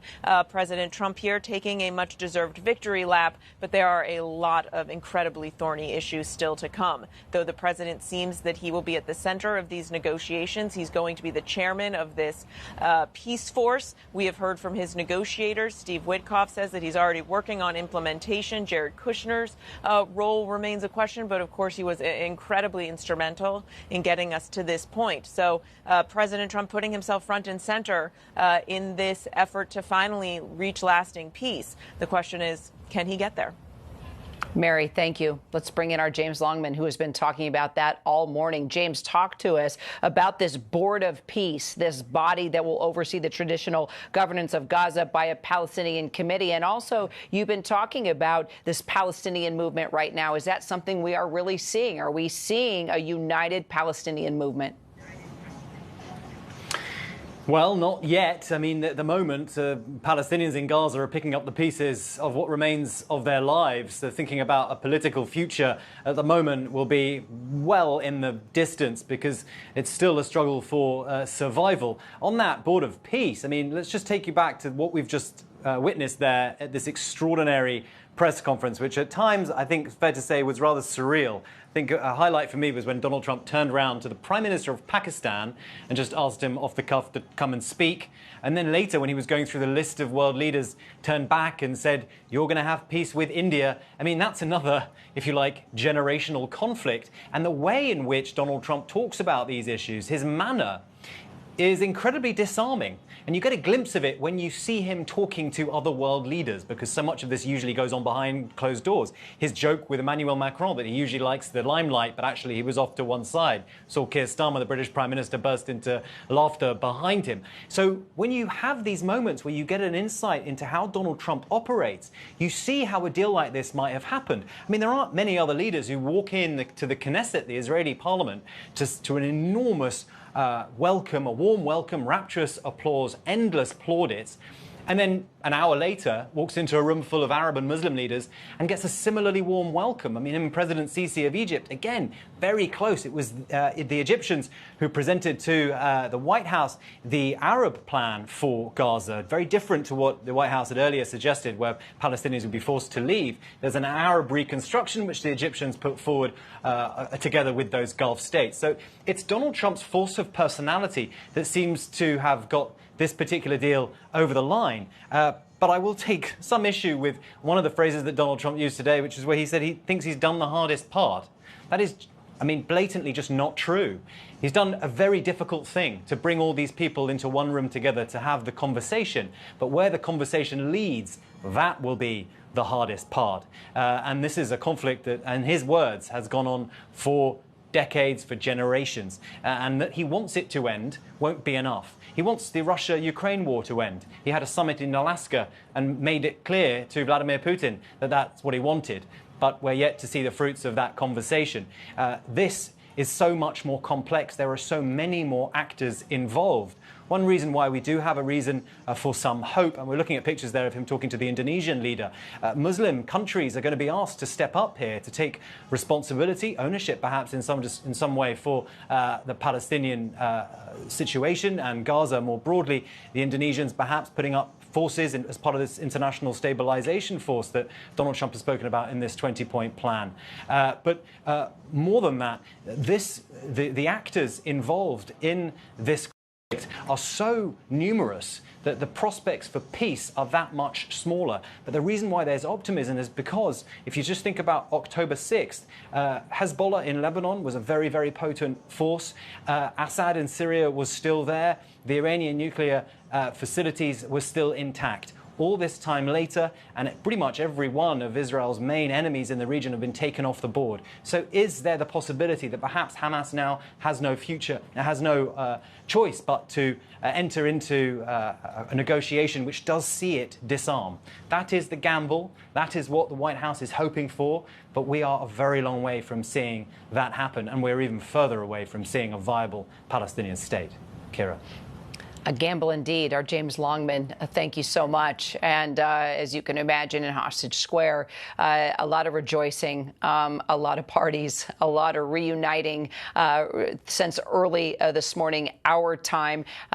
It is a little more calm, a little more quiet, but filling up, no doubt, with more people as we continue to follow the news of this historic moment. The president wrapping up now his talk with more than 20 countries and the leaders from those countries surrounding him as he talked about this first phase of bringing the hostages home in this deal that he has come together and created with Jared Kushner and Steve Witkoff by his side. Let's bring in our retired Army Colonel Seth Crumrick. James was talking about phase two. It seems that that is where a lot of the skepticism now rests. Seth, you have Hamas, which it doesn't look like has begun in any way, shape or form to put down their arms because they will be acting as somewhat of a pseudo police force now, as we heard the president of the United States say that he has agreed to that for a period of time. Your thoughts?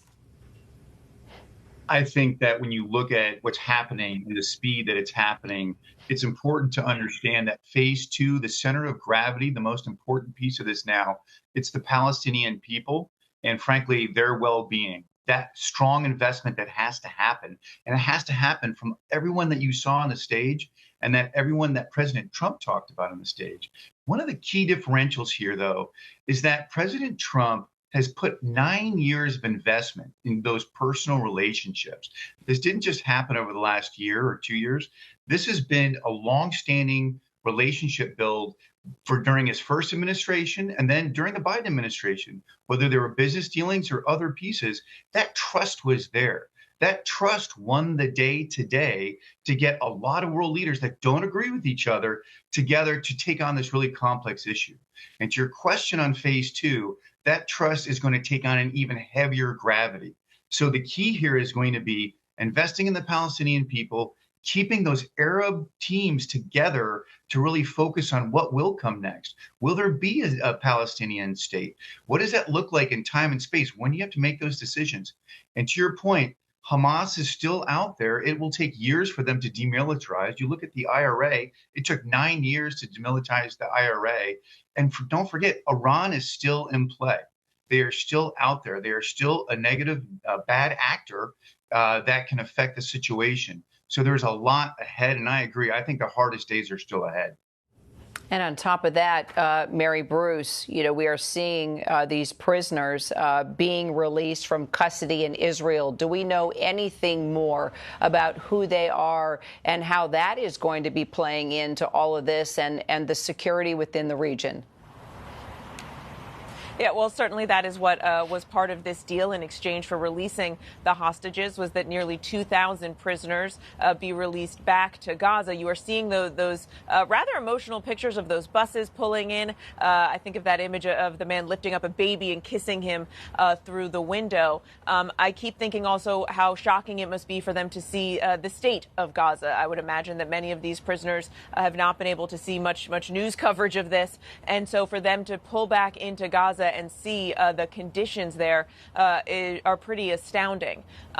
Of course, as you've been discussing, one of the big questions here is how does Hamas disarm? What guarantees will there be of that? What guarantees are there that Israel will not resume its campaign, especially given that Netanyahu has said, has not gone so far as to say that the war is over? There's a lot of trust that is involved here. And of course, to get to this point, President Trump made pretty clear that he had to be pretty tough on Netanyahu. He had to exert some extreme pressure on a key ally. And I I think he noted that Bibi Netanyahu can be tough back, but there are going to be a lot more of those kinds of conversations. The president also, I think it's important to remember, in recent weeks took steps that showed his credibility to Hamas. When you think about how critical the attack that Israel launched, those strikes on Hamas leaders in Qatar, I think at the time when that happened last month, so many thought that it was a step away from peace. In hindsight, it actually turned out to be a critical moment in actually leading to this point, because President Trump was infuriated. In fact, he went on Twitter, on social media, and said that he was very unhappy with Benjamin Netanyahu. And in response, I think by showing that he was taking a stand and being tough on Netanyahu, that he was reaching out to the leader of Qatar, the emir who President Trump has a long-standing relationship with, something he just mentioned in those remarks. President Trump then shortly after issuing assurances that Israel would never launch an attack like that again. He, of course, announced security guarantees for Qatar, NATO-like security guarantees for Qatar. And, of course, just 2 weeks ago when Benjamin Netanyahu was visiting the White House, he essentially forced Netanyahu to get on the phone and apologize to the emir of Qatar for that attack and promise that it won't happen again. And I think those are the kinds of things that Hamas was likely watching closely to see that the president is able to stand up to Benjamin Netanyahu. And, of course, the president tried to get Netanyahu a seat at the table today on his way over here. I'm told the president, once again, got Netanyahu on the phone. He forced him to speak to, got him connected to the Egyptian president, el-Sisi, their first conversation since the war began. The president essentially saying that Netanyahu should be invited to the table today at this summit. El-Sisi invited him. Netanyahu later declined, citing the Jewish holiday. But it shows, I think, the role that the president will likely play as these negotiations go on, trying to at least open these lines of communications and get people talking. Because, of course, it is notable. You have these 20 countries here. You have this tremendous buy-in from the region, everyone hoping that this will lead to lasting peace despite the thorny issues. But the two main players are not at the table. Now, Mahmoud Abbas, the Palestinian president, is there, but of course you don't have representatives of Hamas and you don't have Netanyahu at the table. So they have to come up with solutions here and then get the principals on board. And there are a lot of just nuts and bolts issues here. You know, how do you get aid into the people of Gaza, into the Palestinians who are living in just complete destruction and destitution? How do you go about creating a kind of security force with the hopes that Hamas will ultimately disarm, as is outlined in the 20-point plan? How do you rebuild? Who pays for it? Who brings in that equipment? Who's providing forces? I mean, the list goes on and on and on. All these things that have to be worked out. But for today, a huge moment for President Trump, a huge moment of joy, celebration, jubilation, a collective sigh of relief for so many in this country and around the world and in Gaza. And I think a lot of cautious optimism about where this may go, Kira. Let's follow up with you, Ambassador, on what Mary just said. The issue of pressure. Okay, clearly a lot of pressure was put on Egypt, Qatar, Turkey. We saw all those leaders represented there behind the president with the big Peace 2025 moment. And he did point to Abbas in the crowd. You know, he wasn't up there, but he did point to Mahmoud Abbas. But Mary brings up such a good point. Still, we're not seeing Netanyahu and we're not seeing a representative from Hamas. What does that tell you about where we are right now? So there was a lot of pressure on Netanyahu from Trump. I think Trump took him well out of his comfort zone to get as far as this ceasefire. Trump has extraordinary leverage with Netanyahu, and that leverage is because Trump is just so popular in Israel. It's more popular than Netanyahu, more popular than probably any Israeli politician, but he's been reluctant to use it. He used that leverage to get to this ceasefire, and as some of your correspondents have noted, Netanyahu hasn't totally publicly embraced all of the rhetoric that Trump has talked about: an end to the conflict, an end to peace, a ceasefire. Should we be nervous about that? Well, I think it was inevitable in a sense, because on the one hand, Netanyahu is not going to say no to Trump. Netanyahu now has the hostages out, and he doesn't want to do anything to mess that up. But on the other hand, he has this extremely radical coalition that he's balancing as well that doesn't like many of these things. They don't like the idea of a ceasefire while Hamas is still in some way, shape, or form intact in Gaza. He doesn't like the idea. They don't like the idea of releasing all of these Palestinian prisoners back to Gaza and the West Bank. They don't like any of it. And so even while Netanyahu is going to put the best face on it for Trump, he also has to balance his political coalition at home. So he's facing pressure from a lot of different directions. Let's bring in our James Longman, who's been covering that side of things for us for a long period of time out there in the region. James, this radical coalition the ambassador is referring to, also those prisoners that are being released, you know, do we know anything more about them and how that's going to impact how all of this flushes out in phase 2? And also we've received reporting as well from sources to our Matt Gutman here that Hamas is already looking at regrouping. Yeah, I mean, first of all, on those prisoners, the deal was that nearly 2,000 prisoners would be released. Hamas was pushing for certain names. There were individuals who have been convicted of killing Israelis, those who took part in the October 7th attack. A lot of this very unpopular. Of course, it's unpopular with Israelis more broadly. But time and time again, the hostage families said whatever it takes. It didn't matter to them. Whatever needed to happen, they needed their loved ones home. And that is part of the reason why those prisoners have been released. There's also a deal to release for every body, every dead Israeli captive that is released, 15 bodies of dead Palestinians who've died whilst in Israeli detention are also released. So there's this ongoing exchange happening in the background. On that regrouping of Hamas, well, we had a call for mobilization just a couple of days ago. From Hamas, it's reported some 7,000 fighters, young men called up to serve to secure the parts of Gaza that the IDF had withdrawn from. Now, there is lawlessness in Gaza. There are gangs that are not affiliated to Hamas, that are armed, that do operate. And we actually heard from Donald Trump, who was asked directly, I think, on the plane over here from Israel about this idea that Hamas might still be kind of an armed force for the moment. And he said, well, that's part of the deal. There's a transitional moment. You expect, he said, that there'd be some kind of police force and it would be manned by Hamas. He said more than 60,000 people have been killed there. They've got to regroup in some way. So, look, this is to be expected. But what happens after this transitional period, that is when things get sticky. And the trick here will be for people to try to focus on what's most important, which is peace, rather than listen to the extremes. There are all kinds of scenarios that might destabilize this. There are people inside Gaza who might decide to start firing rockets at Israelis. There could be another terror attack on the streets of Jerusalem. There could be more calls in the Israeli Knesset and from parts of the more extreme. More settlement building, particularly in a very sensitive area between East Jerusalem and the rest of the West Bank, in order to cut off the possibility of there ever being a Palestinian state and a future capital of a Palestinian state. So these extremist voices will always be there. But the trick to peace, and if you listen to someone like Tony Blair, who is there today, and he was one of the architects of the 1998 Good Friday Agreement that brought the conflict in Northern Ireland to an end, is that you have to involve all parties, but try to avoid the noise on the extremes. David Trimble, who was a very, very important part of that, he said, everyone knows what peace looks like. And if you take the Good Friday Agreement as an example, Stormont was an earlier draft of the peace agreement that wouldn't get signed for some years. It was pretty much exactly the same deal. It's just you needed the right people in the right place at the right time with trust. And Donald Trump is hoping that he's one of those people.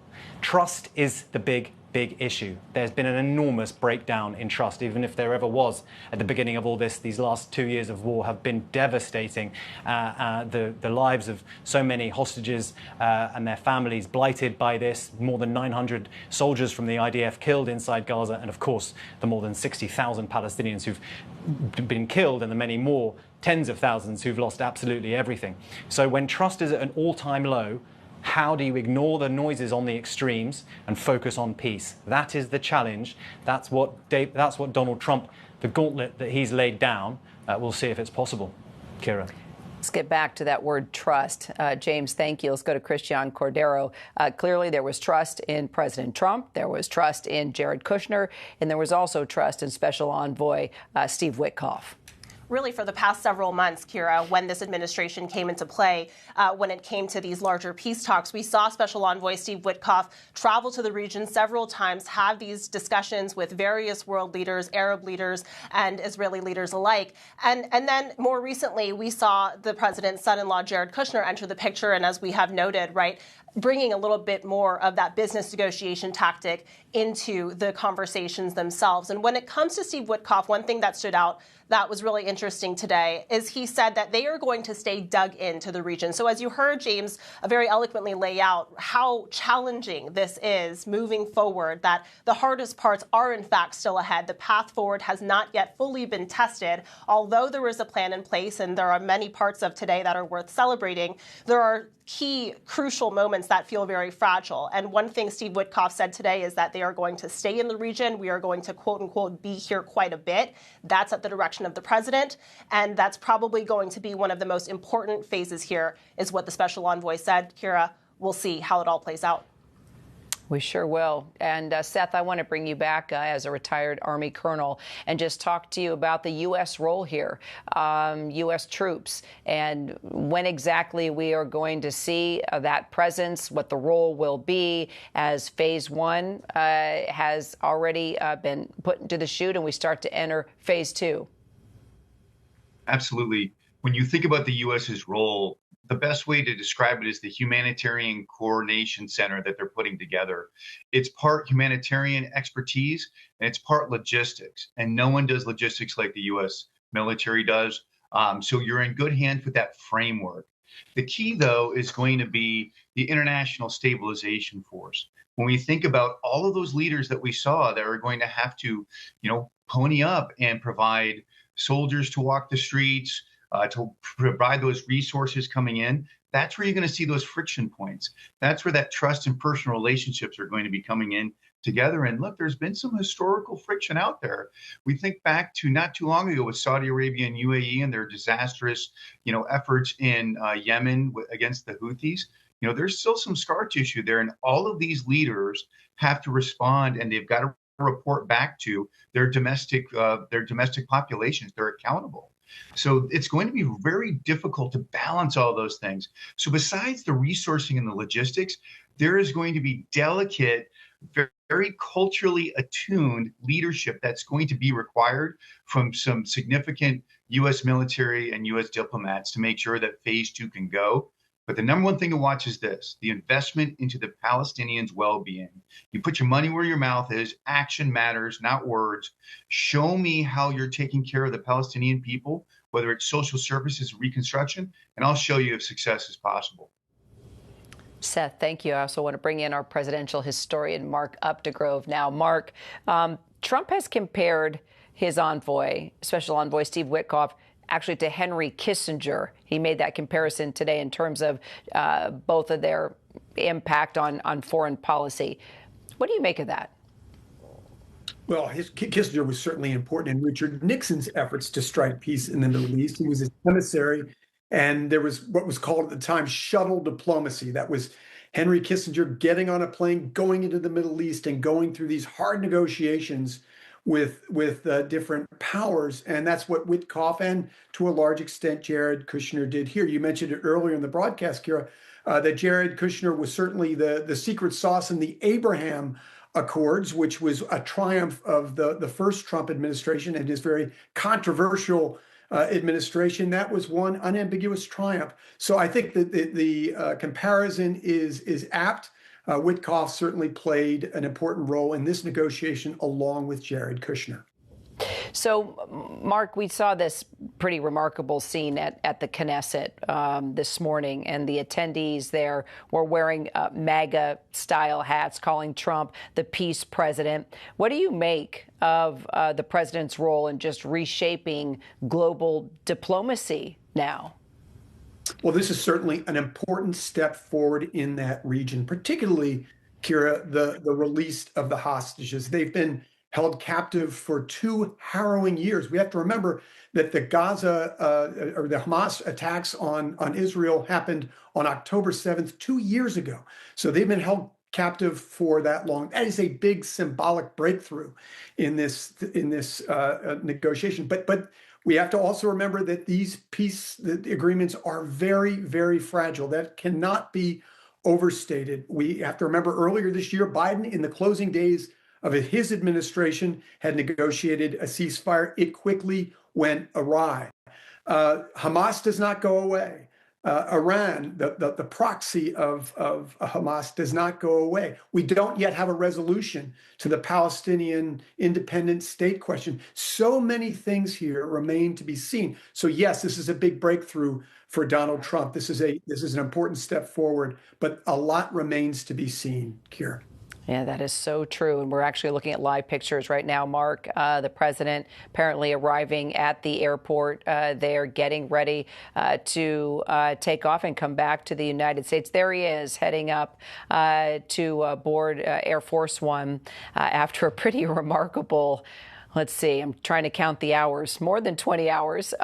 He has been nonstop coming into the region, making a speech, gathering with all those leaders, and now heading back to the United States. Ambassador, as we continue to watch these live pictures of the president getting ready to head back home after quite the whirlwind of a historic tour, just playing off what Mark Updegrove just said and just talking about peace in the region. When you looked at all those leaders standing behind the president for the signing, everybody supporting him, some of them coming up and taking the mic. Let's talk about how important it's going to be with those regional parties to make sure this does stick, right, and that there is overall stability in the entire area.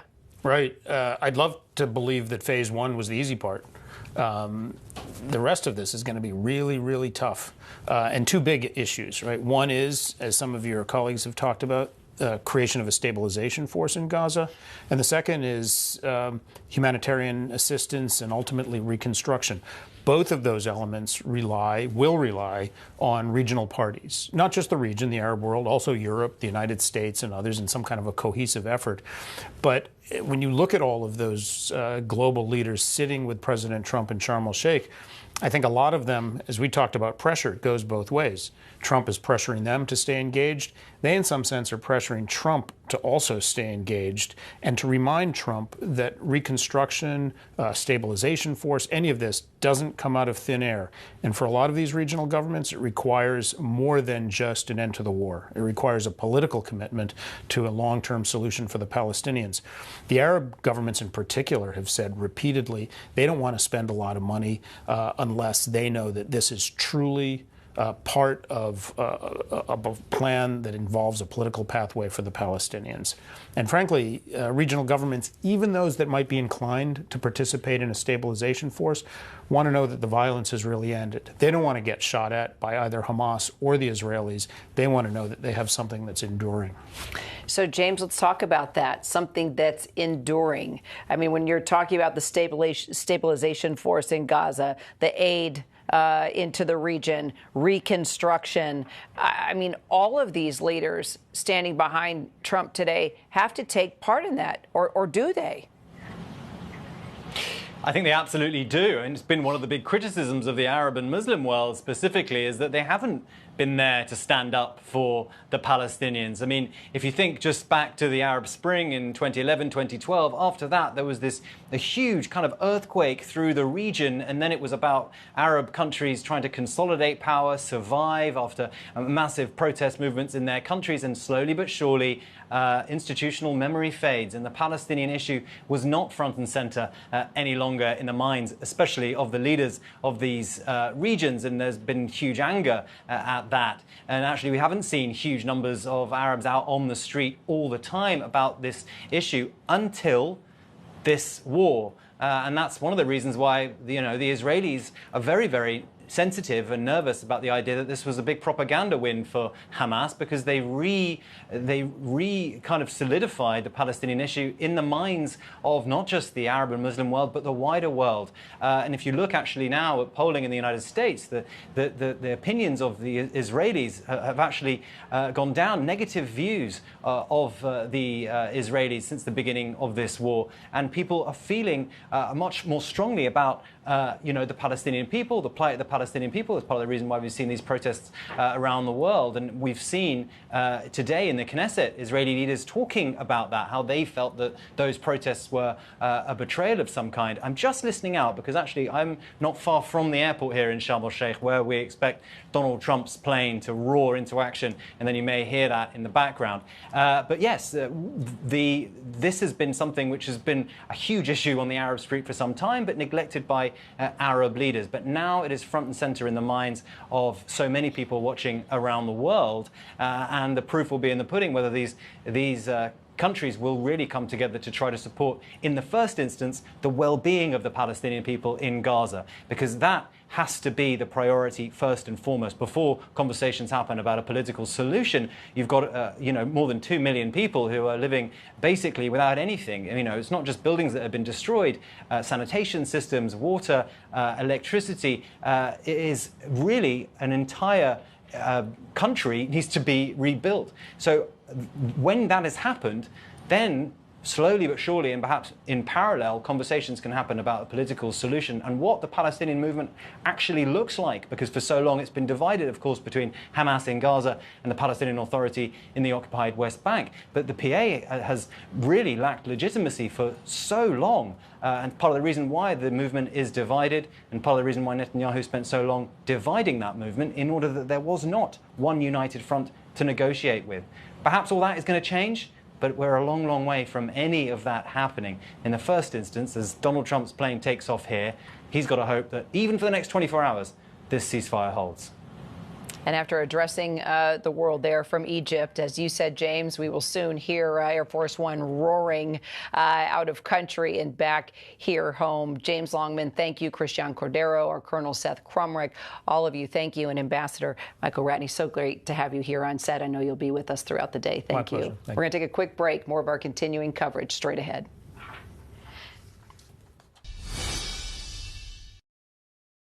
Whenever, wherever news breaks, it's so important to always remember that lives are changed. Here in London, in Buffalo, Uvalde, Texas, Edinburgh, Scotland, from Poland once again tonight. Thank you so much for streaming with us. Ukrainian refugees here in Warsaw. Do you think you'll ever be able to go back home? We're heading to a small community outside of Mexico City. Splintered houses and splintered lives. The magnitude of the devastation. You're streaming ABC News Live. Reporting from Rolling Fork, Mississippi. Santa Fe, New Mexico. Raleigh, North Carolina. The U.S. Capitol. Mayfield, Kentucky. Minneapolis. Mexico. Tongass National Forest, Alaska. Getting you behind the stories as they happen. Giving you a front row seat to our world as it plays out in real time, live. ABC News Live Prime. We'll take you there. Stream ABC News Live weeknights, America's most honored streaming news program. Only on ABC News Live. Streaming free right now wherever you stream your news. Friday nights at 9 on ABC. Mean true crime. True murder mystery. Shocking. Sex, betrayal, lies. A bombshell. The greatest true crime stories. 2020. Friday nights at 9. America's #1 news, ABC News. Now streaming 24/7 on Disney+. Abby and Libby had gone on a walk, but we went to pick them up. They weren't there. When the bodies were found, it felt different than any crime scene. She captured the image of her own murderer. Capturing their killer. The Girls on the High Bridge. Only on Hulu. All across America. Good morning. Hello. Wherever we are. Welcome. It's good to be home. It feels like home. Hi. When's the last time we dropped our things and went? Woke up somewhere that we've both never been. Growing up doesn't mean Good morning. How are you? At the start of the day, letting us into your home. Putting the good in your morning. Man, it's good to be home.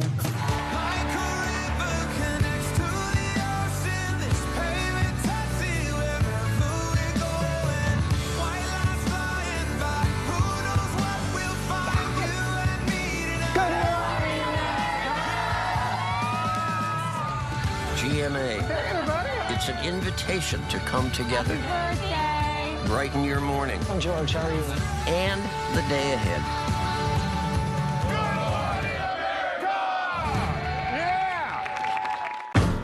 You're watching America's #1 streaming news, ABC News Live. Breaking news, exclusives, live reporting across the globe. Keep streaming with ABC News Live.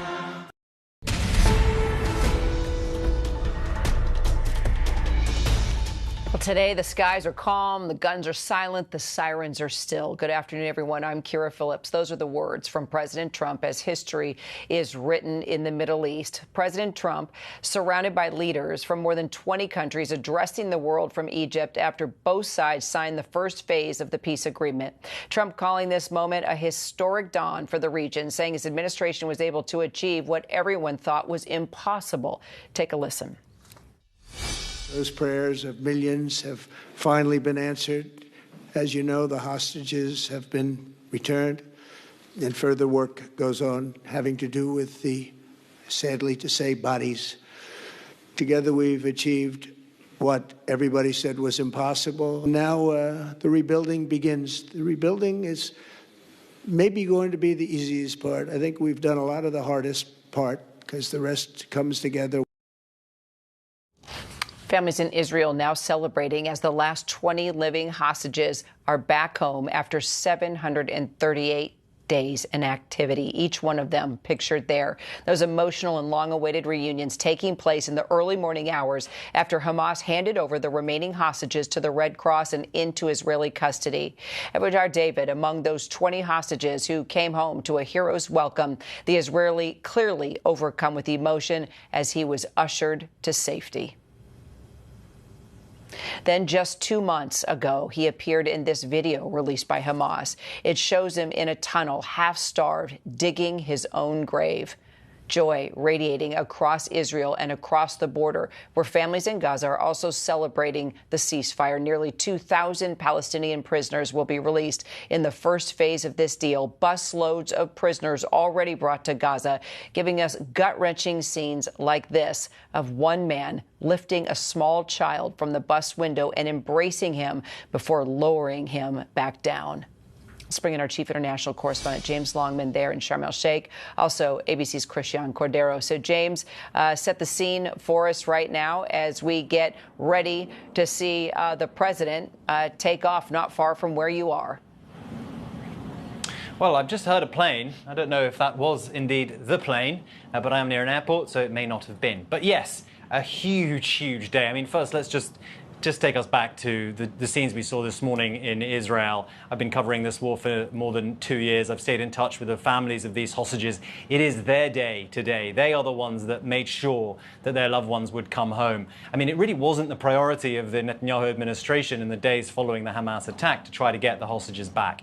It was the Hostage Families Forum that made the government rethink. It was their pressure day after day, setting up a huge presence in Hostage Square, turning it in to Hostage Square, laying out vigils in front of Benjamin Netanyahu's private home. And yes, when Donald Trump came to office, it was their relationship with him that forced these hostages released, not just today's, but the ones that we've seen previous to today.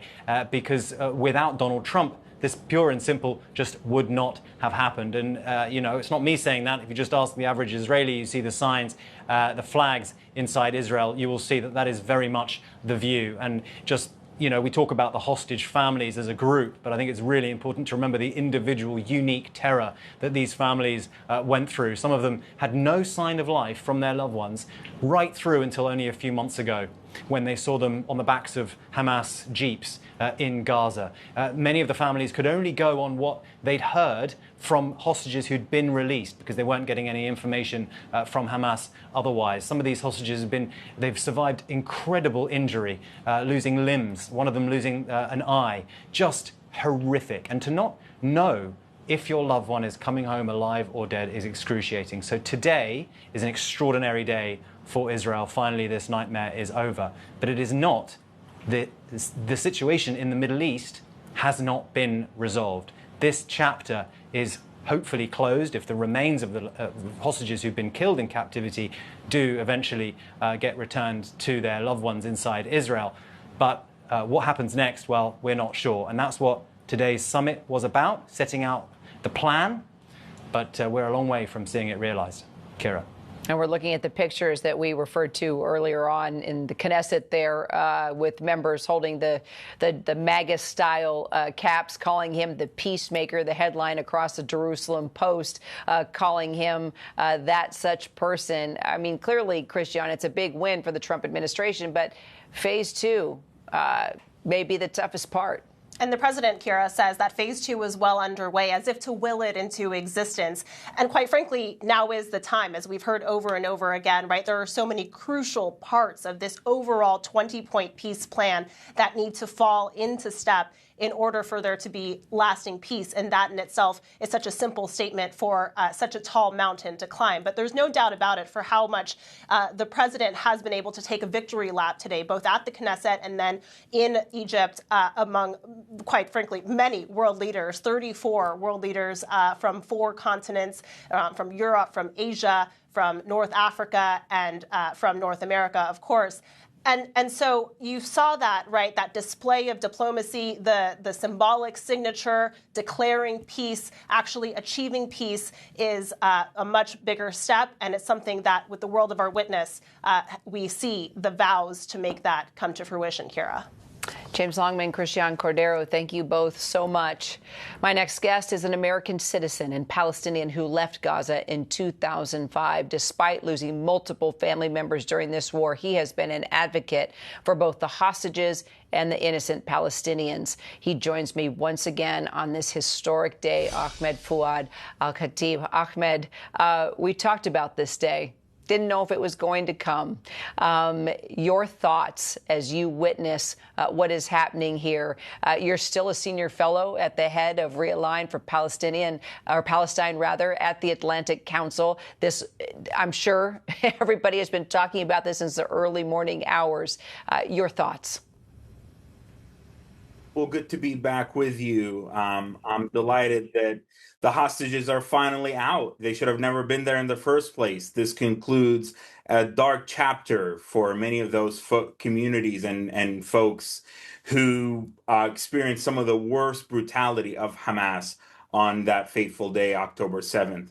I'm also delighted that 1,700 Palestinians were reunited with their families and loved ones in the Gaza Strip. These are mainly innocent folks who had nothing to do with Hamas, with terrorism, with October 7th, who were scooped up by the Israeli military during very different phases of the war. And that actually includes one of my sister-in-law's brother was scooped up by the Israeli military in April of 2024. Unfortunately and sadly, he did not return quite yet. So we're hoping that he'll be maybe in a future batch, or we're not quite sure. Nevertheless, quite a day to mark maybe the end of a dark chapter, but lots of questions remain as to what's ahead, given that phase 2 is hopefully going to be concluded in the next day or two. And Ahmed, let me follow up on that as we're looking at pictures here of the prisoners that are being released. I want to go back to your sister-in-law's brother, because we did talk about that the last time we were together and when he was arrested by the Israeli military in October of last year. Do you know anything? Have you heard about his condition? Do you know if he could be among this group of prisoners being released and being let out of Israeli custody? Well, tragically, we have no idea. I mean, we don't even know if he's still alive. And this is the case. Actually, I was following up on multiple reports throughout the day that several families were shocked to see their loved ones back, many of whom were assumed to be dead or under the rubble. There are an estimated 5,000 to 10,000 people who might be under the rubble that their families have never been able to ascertain where they're at. But that's the sadness and the tragedy of this, is that the pain and the trauma will take years to unfold. And in the immediate term, there are still people desperate for any news of their loved ones. We do know that the Israeli authorities made it clear they won't be releasing any, Hamas terrorists who were involved in October 7th in the attack itself. But there have been estimates that at minimum, something like 2,000 to 3,000 Palestinians were arrested during the war in the Gaza Strip. And like I said, many of whom just happened to be at the wrong place and at the wrong time. So a lot of questions remain about their fates and when they'll ever, if ever, they'll be out. Well, Ahmed, please stay in close touch and let us know if you do hear anything. We would like to hear more from this side, of course, of the story. Always appreciate you joining me. Thank you. You bet. And continuing with me here in studio, Michael Ratney. He served as U.S. ambassador to Saudi Arabia under the Biden administration, as well as the U.S. Consul General in Jerusalem and also special envoy for Syria under President Obama. You've been with me all afternoon listening to all sides, from our correspondents to the president to world leaders, and now even someone who has grown up a Palestinian, is here as an advocate, working as a senior fellow. Your thoughts as you kind of digest everything that we have heard to this moment, your thoughts and your concerns as we move forward. So listening to all of your guests and actually seeing all these images in Israel as the hostages are released, seeing them and their families, seeing Palestinians joyful that they have a moment of calm after 2 years of violence, seeing regional leaders and global leaders joining with the U.S. president to try to galvanize their energies to make sure this thing never happens again. To see all that, it's not hard. It's hard not to get caught up in the joy of it. You know, certainly joy of the Israelis, joy of the families of these hostages, joy of Palestinians that have endured so much in Gaza. But it's also hard not to be sober about the challenges. This is a ceasefire. It's basically a cessation of hostilities, a hostage release, a prisoner release, and humanitarian aid. I'd like to say it was peace. It's not peace yet. In front of all of us, in front of the Israelis and the Palestinians and all of the regional parties that care about this, is a lot of work. And that includes many of the measures that are on that 20-point plan that the White House released. Creation of a stabilization force to ensure that there's some modicum of security in Gaza. A reconstruction plan that'll cost tens, if not hundreds of billions of dollars to allow Palestinians to resume something like normal life. And then ultimately, I think what President Trump heard from all of those regional leaders and all of those European leaders is it can't end here. There has to be some sort of a political pathway, a role for the Palestinian Authority, some pathway for Palestinian statehood to ensure that we don't have a repeat of this in a few years. And how do you do that? Trump is talking about this peace board that will help create this. I mean, when you hear of that idea, what are your thoughts? Does that make sense? I mean, we've never heard of anything like that before. Yeah, and I don't want to sound cynical about it. You know, it's easy to see the hostage release, have a global summit, take a victory lap, watch the hostages return to their families, and then move on to other things. It's a complicated world, right?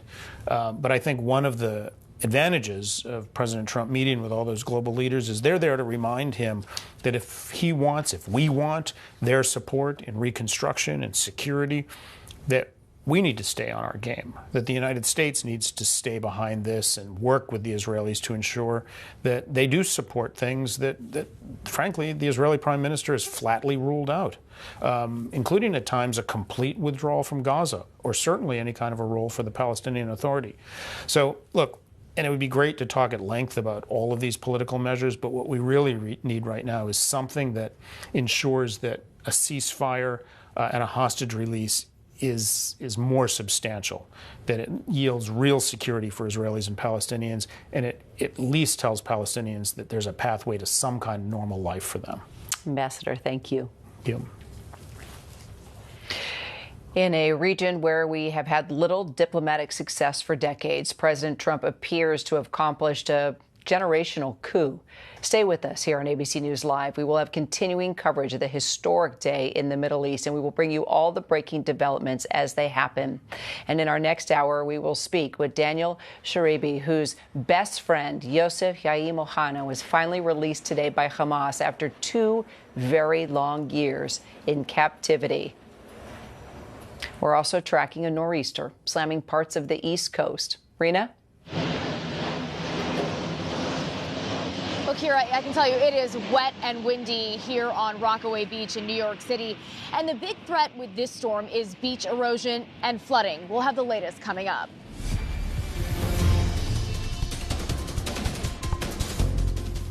I'd never seen that many skeletal remains. Thousands. It's a serial killer case. This killer, he's the Dahmer you've never heard of. More and more men are going missing, and then the lead broke the case open. They discovered the farm. The whole place was so bizarre. There were mannequins, almost like it was a club. I felt the presence of evil. The largest number of unidentified human remains, second only to the World Trade Center. Not many people live to tell about their involvement with the serial killer. Everything we know about this case comes from you. Absolutely. Let's not do that. Oof, I'm sorry. Never before a face-to-face interview with a camera. Why now? Let me ask you, am I the evil culprit, the accomplice? I'd like to know how the audience views me. The Fox Hollow Murders, Playground of a Serial Killer. Only on Hulu. Abby and Libby had gone on a walk, but we went to pick them up. They weren't there. When the bodies were found, it felt different than any crime scene that I've ever seen. She captured the image of her own murderer. That Libby was able to get the video was very amazing. There were dozens of viable suspects. Here's the rest of the story. Here's what they didn't tell you. The person that did this is pure evil. Capturing their killer. The Girls on the High Bridge. Only on Hulu. The ruby slippers are the most famous shoes in the world. What would the shoes be worth today? A lot. The shoes were stolen. Stolen.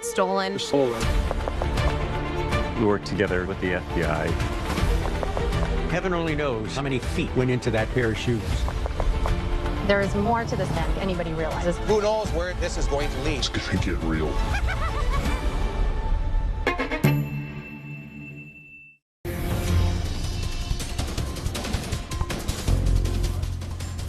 So glad you're streaming with us. A powerful nor'easter is slamming the East Coast right now, bringing heavy rain, flooding streets, and damaging winds. There is some of what you're seeing there on the Jersey Shore. Both New York and New Jersey declaring states of emergency. Our senior meteorologist, Melissa Griffin, has been tracking it for us. Also, our Rena Roy is at Rockaway Beach in New York. So, Rena, why don't we start with you? Tell us what you're seeing out there. Yeah, well, Kira, I can tell you it is really just a nasty day out here, right? It is still wet. It is still windy, as it has been for hours. And it's actually high tide right now. If you take a look right behind me, you can see the waves just crashing into the shore. We have seen flooding in some parts of New York City and really up and down the East Coast in several different states. And we just got word a short time ago that unfortunately there has been at least one storm-related death. And it was not too far from where we are right now, about 7 miles away on Brighton Beach, Brooklyn. Sunday morning, officials say that there was a solar panel attached to a carport that was ripped off by a gust of wind. It was carried 20 feet and it hit a 76-year-old woman in the head. She was taken to the hospital and pronounced dead, Kira. So, Melissa, how much longer is this going to stick around? Well, that's the problem, Kira, is the storm has been around for at least over 24 hours now, and it continues to pound the coastline. You can see the rain here. It is light in nature, but it's still wet out there. And that onshore flow, these winds that are just streaming right into places like the Jersey Shore, right up to southeastern New England, that's where we have the coastal issues that will continue. Again, as Rena mentioned, it is high tide coming in this afternoon, so we're seeing these coastal flood warnings. During that high tide flooding, where 1 to 3 feet of inundation is possible for places like Delaware, up through New Jersey into Long Island as well. The wind advisory sticking around for parts of Cape Cod. High surf up through Maine, where waves could reach up to 10 feet. So really this coastal storm bringing what is the brunt from places up and down the coast in the Northeast. We're going to see 50-mile-per-hour winds continue through this afternoon from Cape Cod down through the Jersey Shore. 30 to 40-mile-per-hour winds will continue into tonight before finally tomorrow those winds are going to start winding down and we're going to see the storm pulling away. Now with the rain, we're going to see the heaviest rain here in the Cape Cod area just south of Boston. Parts of New Jersey into Long Island could see an additional 1 to 2 inches of rain. But, Kira, for the most part, this storm will continue to pound the coast through tonight before it moves out late Tuesday. Kira. All right. Melissa, Rena, thank you both. We'll stay in close touch throughout the day.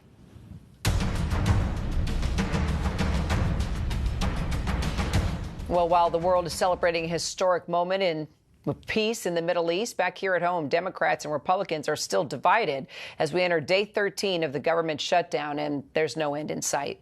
President Trump moved forward with his promise to fire government workers. In total, 4,000 federal employees got the axe. The administration says that number will rise the longer this drags on, too. Let's bring in our political director, Avery Harper, for more. Avery, what do we know? Well, like you said, things are really at a standstill here in Washington, D.C. Lawmakers are out of town today for the federal holiday. We do know that the Senate is planning to take another vote tomorrow when those lawmakers return to Washington, D.C., but there's really no sign of compromise in sight. We saw the Speaker of the House, Mike Johnson. He did speak to reporters today. He's still blaming Democrats for the shutdown. In the meantime, we're tracking layoffs and firings across multiple agencies. I think what's really important to remember here is that regardless of the finger pointing from lawmakers on both sides of the aisle, one of the fundamental responsibilities of Congress is to fund the government, and lawmakers, regardless of party, have failed to do that. All right, Avery Harper, thank you so much. Straight ahead, rescue crews go the extra mile to save a dog in distress. Next.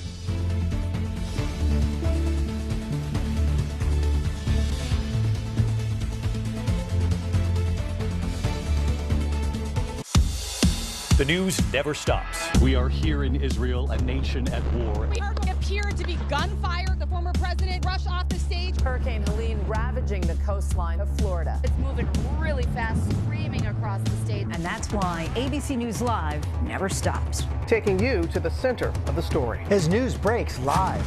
We hear those small arms fire around us. We're right on the border between Ukraine and Russia. ABC News Live is there for you at the start of your day, all morning live. ABC News Live, right there, as events unfold across the day. ABC News Live, breaking down the day's top stories. The Menendez brothers, resentenced to 50 years to life. ABC News Live Prime, going there, wherever the story is. Are you going to build it back up? And ABC News Live, lighting up the weekends. With breaking news and all the latest pop headlines. Happy Oscars Sunday. A lot to watch for tonight. ABC News Live. Because the news never stops. America's #1 news, ABC News, now streaming 24/7 on Disney+. It's help, my fiance's on the floor with blood everywhere. Please hurry. There's a knife sticking out of her heart. Oh, no! If you want to get away with a homicide, have it declared a suicide. Death in Apartment 603, only on Hulu. People don't just vanish on their way to work with no witnesses, no trace. They found the car keys laying on the ground, red high-heeled shoes. You can see drag marks. Welcome to Daybreak. I'm Jody Husentrut. KIMT News anchor Jody Husentrut was just 27 at the time of her disappearance. She told me she thought someone was following her. Maybe this is it. Maybe we're going to find her now. Holy crap, this is really real. Let's find Jody. Her last broadcast, only on Hulu. ABC's David Muir, the most watched newscast in America. More Americans watch World News Tonight with David Muir than any other newscast. To the Murdochs, long may we live. Amen.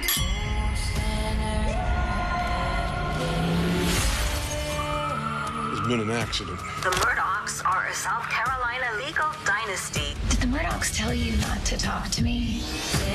How bad is this for us? These are very powerful people. Go to the Mirror, see what that man has to say.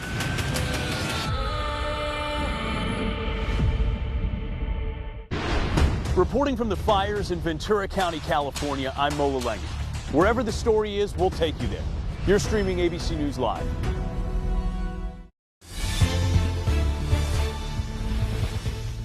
Well, some other top headlines that we're tracking for you this hour.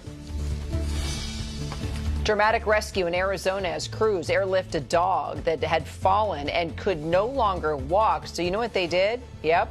Special harness, airborne, to get the pup out of that deep canyon in the Superstitious Mountains. It's really called the Superstitious Mountains, too. The pooch was then taken to a veterinarian for treatment. No word on the condition yet, but what a rescue. And to the delight of Swifties worldwide, yes, huge announcement from the mega star. You are going to see all the magic behind the scenes. Taylor Swift's historic Eras Tour. It's a docuseries and a new concert film on Disney Plus and Hulu. Both of those new projects will begin streaming December 12th. The Grammy Award winner proving once again it is Taylor's world and we're just living in it. And we're going to end on some gourd news.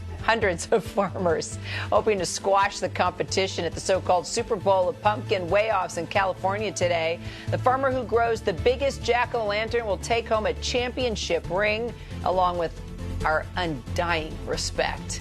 We don't know the winner just yet, but we will tell you when we reported on this last year, the scales tipped at nearly 2,500 pounds. It's a lot of pumpkin pie, folks. The news never stops. You can find us anywhere you stream live news. And if you're on the go, we are on the ABC News app and abcnews.com, too. I'm Kira Phillips. Thanks for streaming with us. A lot more news up next.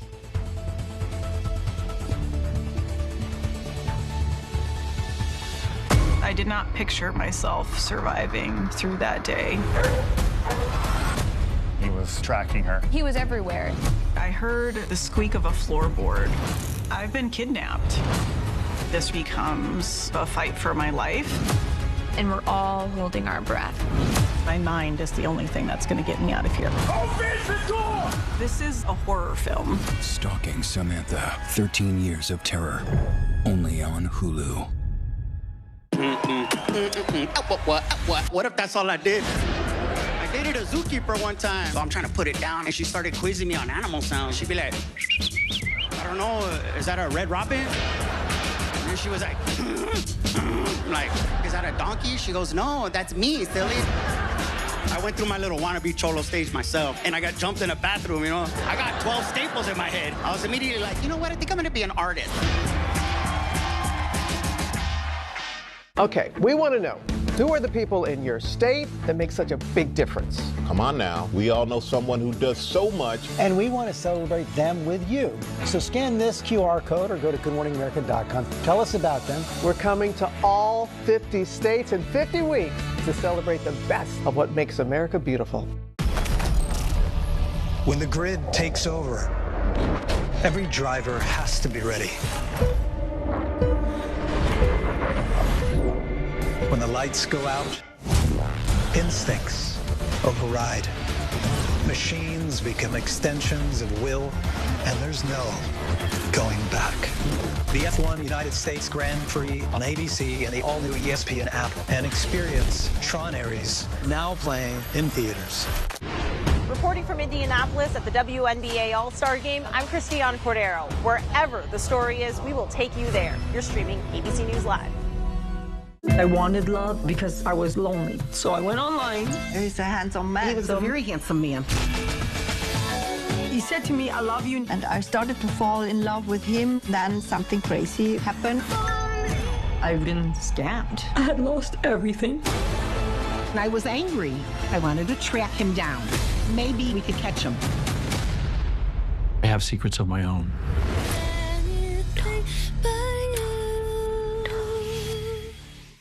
You're watching America's #1 streaming news. Keep streaming with ABC News Live.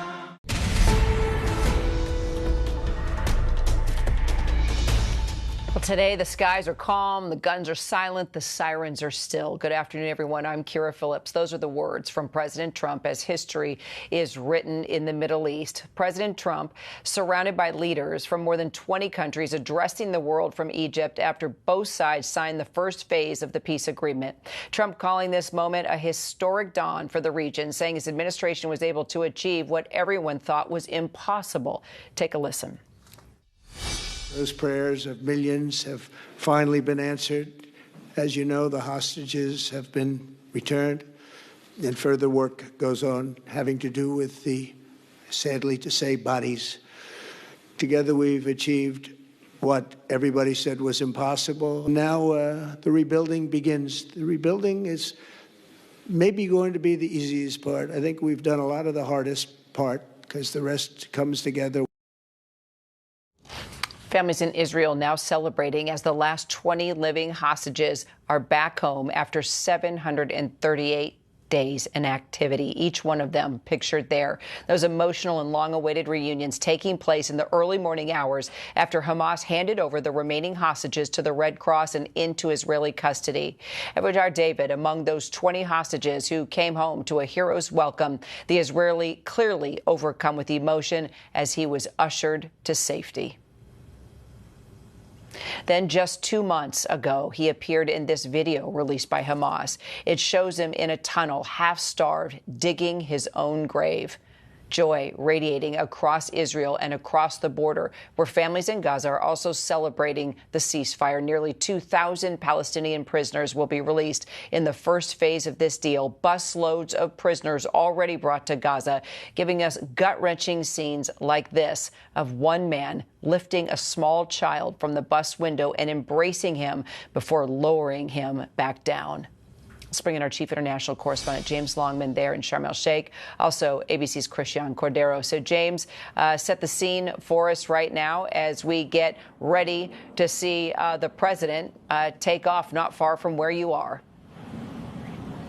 Well, I've just heard a plane. I don't know if that was indeed the plane, but I am near an airport, so it may not have been. But yes, a huge, huge day. I mean, first, let's just take us back to the scenes we saw this morning in Israel. I've been covering this war for more than 2 years. I've stayed in touch with the families of these hostages. It is their day today. They are the ones that made sure that their loved ones would come home. I mean, it really wasn't the priority of the Netanyahu administration in the days following the Hamas attack to try to get the hostages back. It was the Hostage Families Forum that made the government rethink. It was their pressure day after day, setting up a huge presence in Hostage Square, turning it in to Hostage Square, laying out vigils in front of Benjamin Netanyahu's private home. And yes, when Donald Trump came to office, it was their relationship with him that forced these hostages released, not just today's, but the ones that we've seen previous to today. Because without Donald Trump, this pure and simple just would not have happened. And, you know, it's not me saying that. If you just ask the average Israeli, you see the signs, the flags inside Israel, you will see that that is very much the view. And just, you know, we talk about the hostage families as a group, but I think it's really important to remember the individual, unique terror that these families went through. Some of them had no sign of life from their loved ones right through until only a few months ago, when they saw them on the backs of Hamas jeeps in Gaza. Many of the families could only go on what they'd heard from hostages who'd been released, because they weren't getting any information from Hamas otherwise. Some of these hostages they've survived incredible injury, losing limbs, one of them losing an eye. Just horrific. And to not know if your loved one is coming home alive or dead is excruciating. So today is an extraordinary day for Israel. Finally, this nightmare is over. But it is not.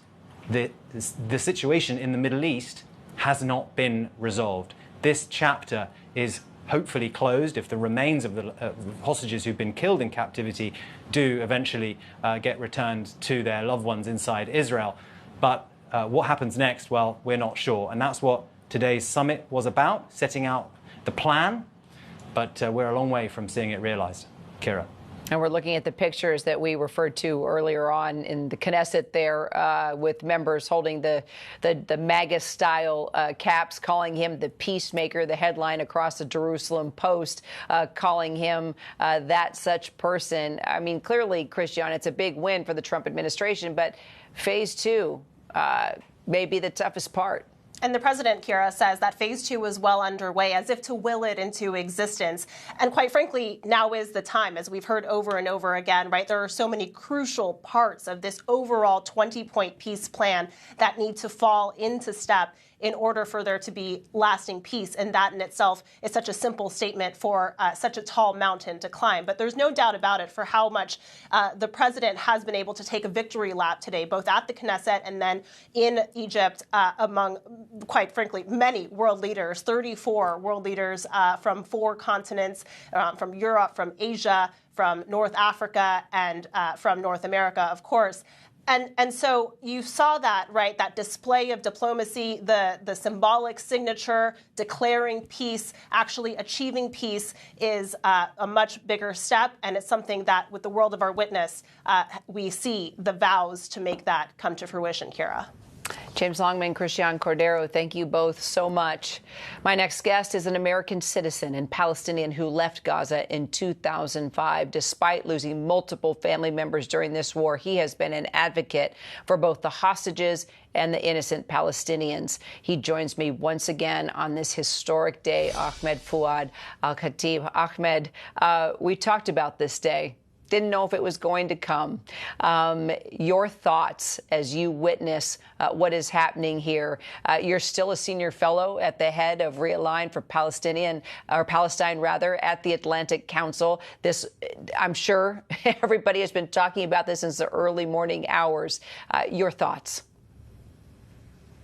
Well, good to be back with you. I'm delighted that the hostages are finally out. They should have never been there in the first place. This concludes a dark chapter for many of those communities and folks who experienced some of the worst brutality of Hamas on that fateful day, October 7th.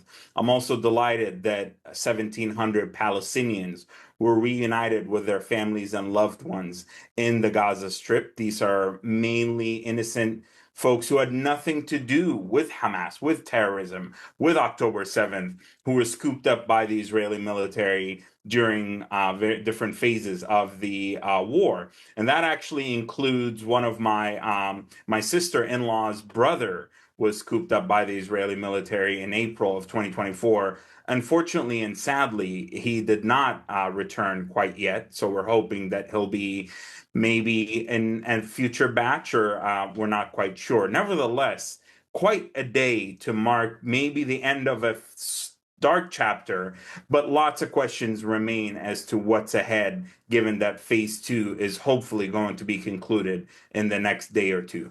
And Ahmed, let me follow up on that as we're looking at pictures here of the prisoners that are being released. I want to go back to your sister-in-law's brother, because we did talk about that the last time we were together and when he was arrested by the Israeli military in October of last year. Do you know anything? Have you heard about his condition? Do you know if he could be among this group of prisoners being released and being let out of Israeli custody? Well, tragically, we have no idea. I mean, we don't even know if he's still alive. And this is the case. Actually, I was following up on multiple reports throughout the day that several families were shocked to see their loved ones back, many of whom were assumed to be dead or under the rubble. There are an estimated 5,000 to 10,000 people who might be under the rubble that their families have never been able to ascertain where they're at.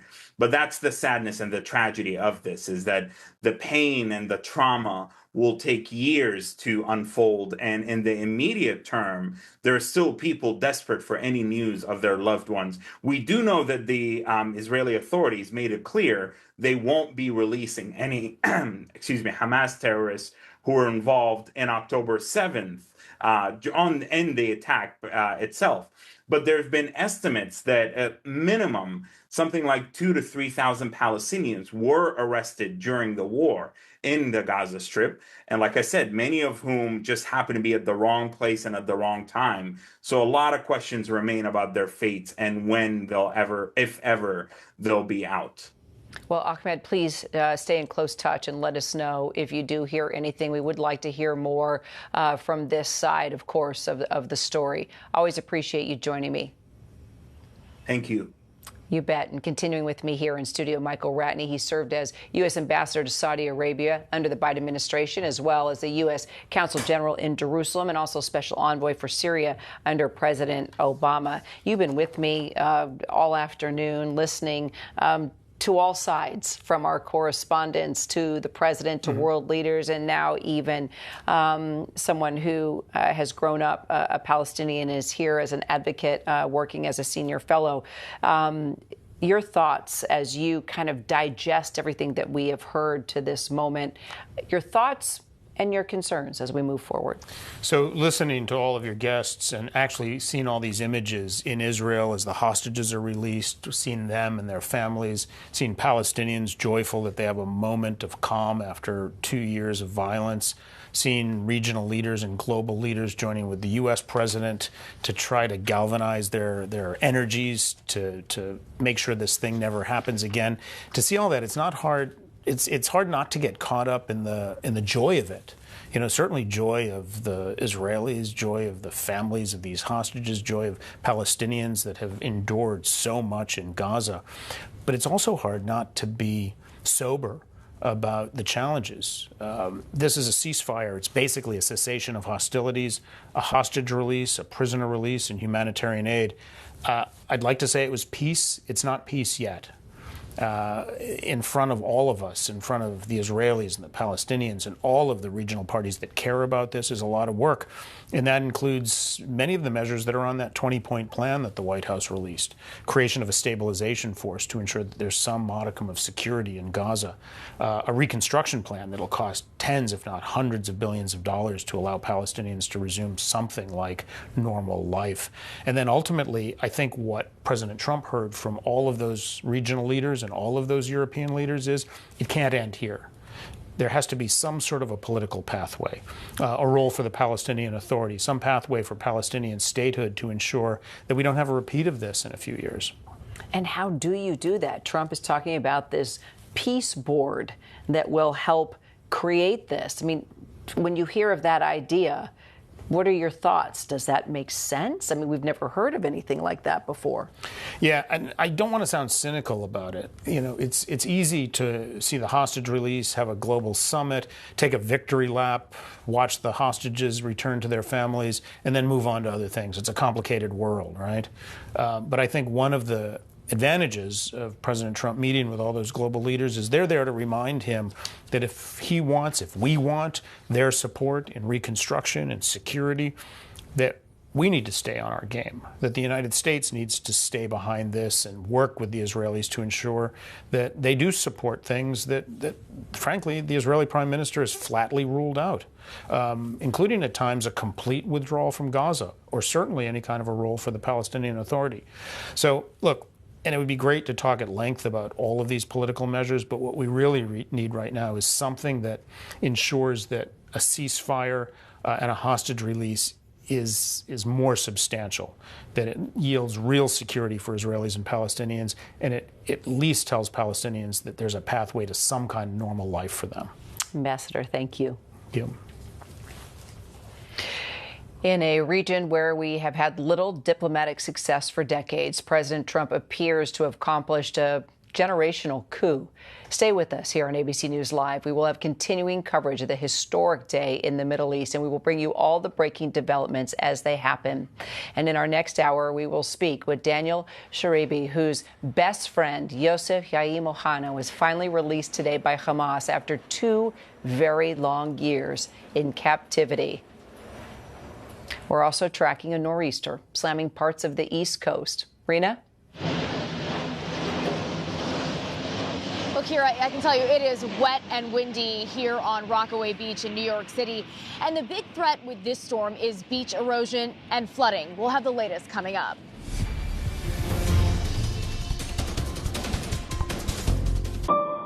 What does it take to be the most watched newscast in America? An operation to capture ISIS fighters. Is this our Combat Operations Center? We're approaching the gate now. Militants came in from 4 or 5 different directions. Operational nuclear reactor. So you have a couple loaded and ready to go. The house is destroyed, but the flag, there's not a tear in it. Not a tear in it. How important is this label right here, Made in the USA? Look at your smile. You're proud of this. I love this. Great work. Hi. Where are you? Where are you? Appreciate you. Thank you. David, good to meet you. Ismail? David. David. Yes, yes.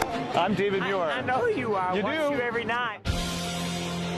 ABC's World News Tonight with David Muir is America's most watched newscast. Whenever, wherever news breaks, it's so important to always remember that lives are changed. Here in London, in Buffalo, Uvalde, Texas, Edinburgh, Scotland. from Poland once again tonight. Thank you so much for streaming with us. Ukrainian refugees here in Warsaw. Do you think you'll ever be able to go back home? We're heading to a small community outside of Mexico City. Splintered houses and splintered lives. The magnitude of the devastation. You're streaming ABC News Live. Reporting from Rolling Fork, Mississippi. Santa Fe, New Mexico. Raleigh, North Carolina. The U.S. Capitol. Mayfield, Kentucky. Minneapolis. Mexico. Tongass National Forest, Alaska. getting you behind the stories as they happen, giving you a front row seat to our world as it plays out in real time, live. ABC News Live Prime.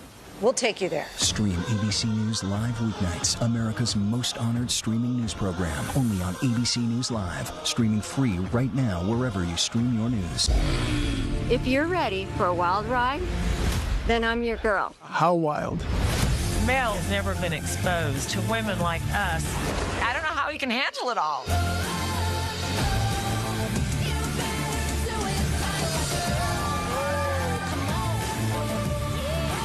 To love, happiness, and fun.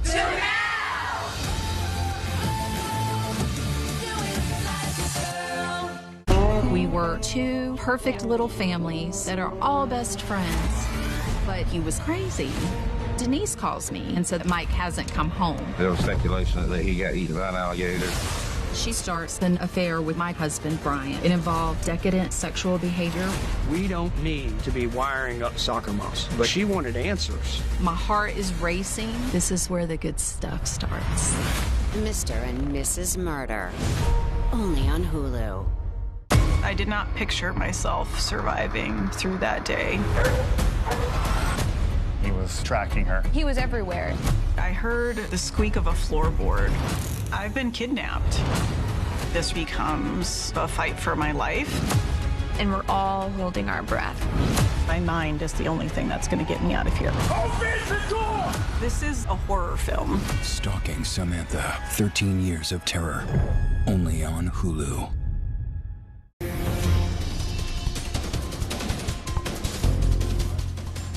So glad you're streaming with us. A powerful nor'easter is slamming the East Coast right now, bringing heavy rain, flooding streets, and damaging winds. There is some of what you're seeing there on the Jersey Shore. Both New York and New Jersey declaring states of emergency. Our senior meteorologist, Melissa Griffin, has been tracking it for us.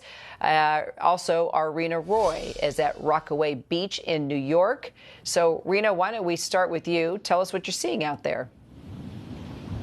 Yeah, well, Kira, I can tell you it is really just a nasty day out here, right? It is still wet. It is still windy, as it has been for hours. And it's actually high tide right now. If you take a look right behind me, you can see the waves just crashing into the shore. We have seen flooding in some parts of New York City and really up and down the East Coast in several different states. And we just got word a short time ago that unfortunately there has been at least one storm-related death. And it was not too far from where we are right now, about 7 miles away on Brighton Beach, Brooklyn. Sunday morning, officials say that there was a solar panel attached to a carport that was ripped off by a gust of wind. It was carried 20 feet and it hit a 76-year-old woman in the head. She was taken to the hospital and pronounced dead, Kira. So, Melissa, how much longer is this going to stick around? Well, that's the problem, Kira, is the storm has been around for at least over 24 hours now, and it continues to pound the coastline. You can see the rain here. It is light in nature, but it's still wet out there. And that onshore flow, these winds that are just streaming right into places like the Jersey Shore, right up to southeastern New England, that's where we have the coastal issues that will continue. Again, as Rena mentioned, it is high tide coming in this afternoon, so we're seeing these coastal flood warnings. During that high tide flooding, where 1 to 3 feet of inundation is possible for places like Delaware, up through New Jersey into Long Island as well. The wind advisory sticking around for parts of Cape Cod. High surf up through Maine, where waves could reach up to 10 feet. So really this coastal storm bringing what is the brunt from places up and down the coast in the Northeast. We're going to see 50-mile-per-hour winds continue through this afternoon from Cape Cod down through the Jersey Shore. 30 to 40-mile-per-hour winds will continue into tonight before finally tomorrow those winds are going to start winding down and we're going to see the storm pulling away. Now with the rain, we're going to see the heaviest rain here in the Cape Cod area just south of Boston. Parts of New Jersey into Long Island could see an additional 1 to 2 inches of rain. But, Kara, for the most part, this storm will continue to pound the coast through tonight before it moves out late Tuesday. Kara. All right. Melissa, Rena, thank you both. We'll stay in close touch throughout the day.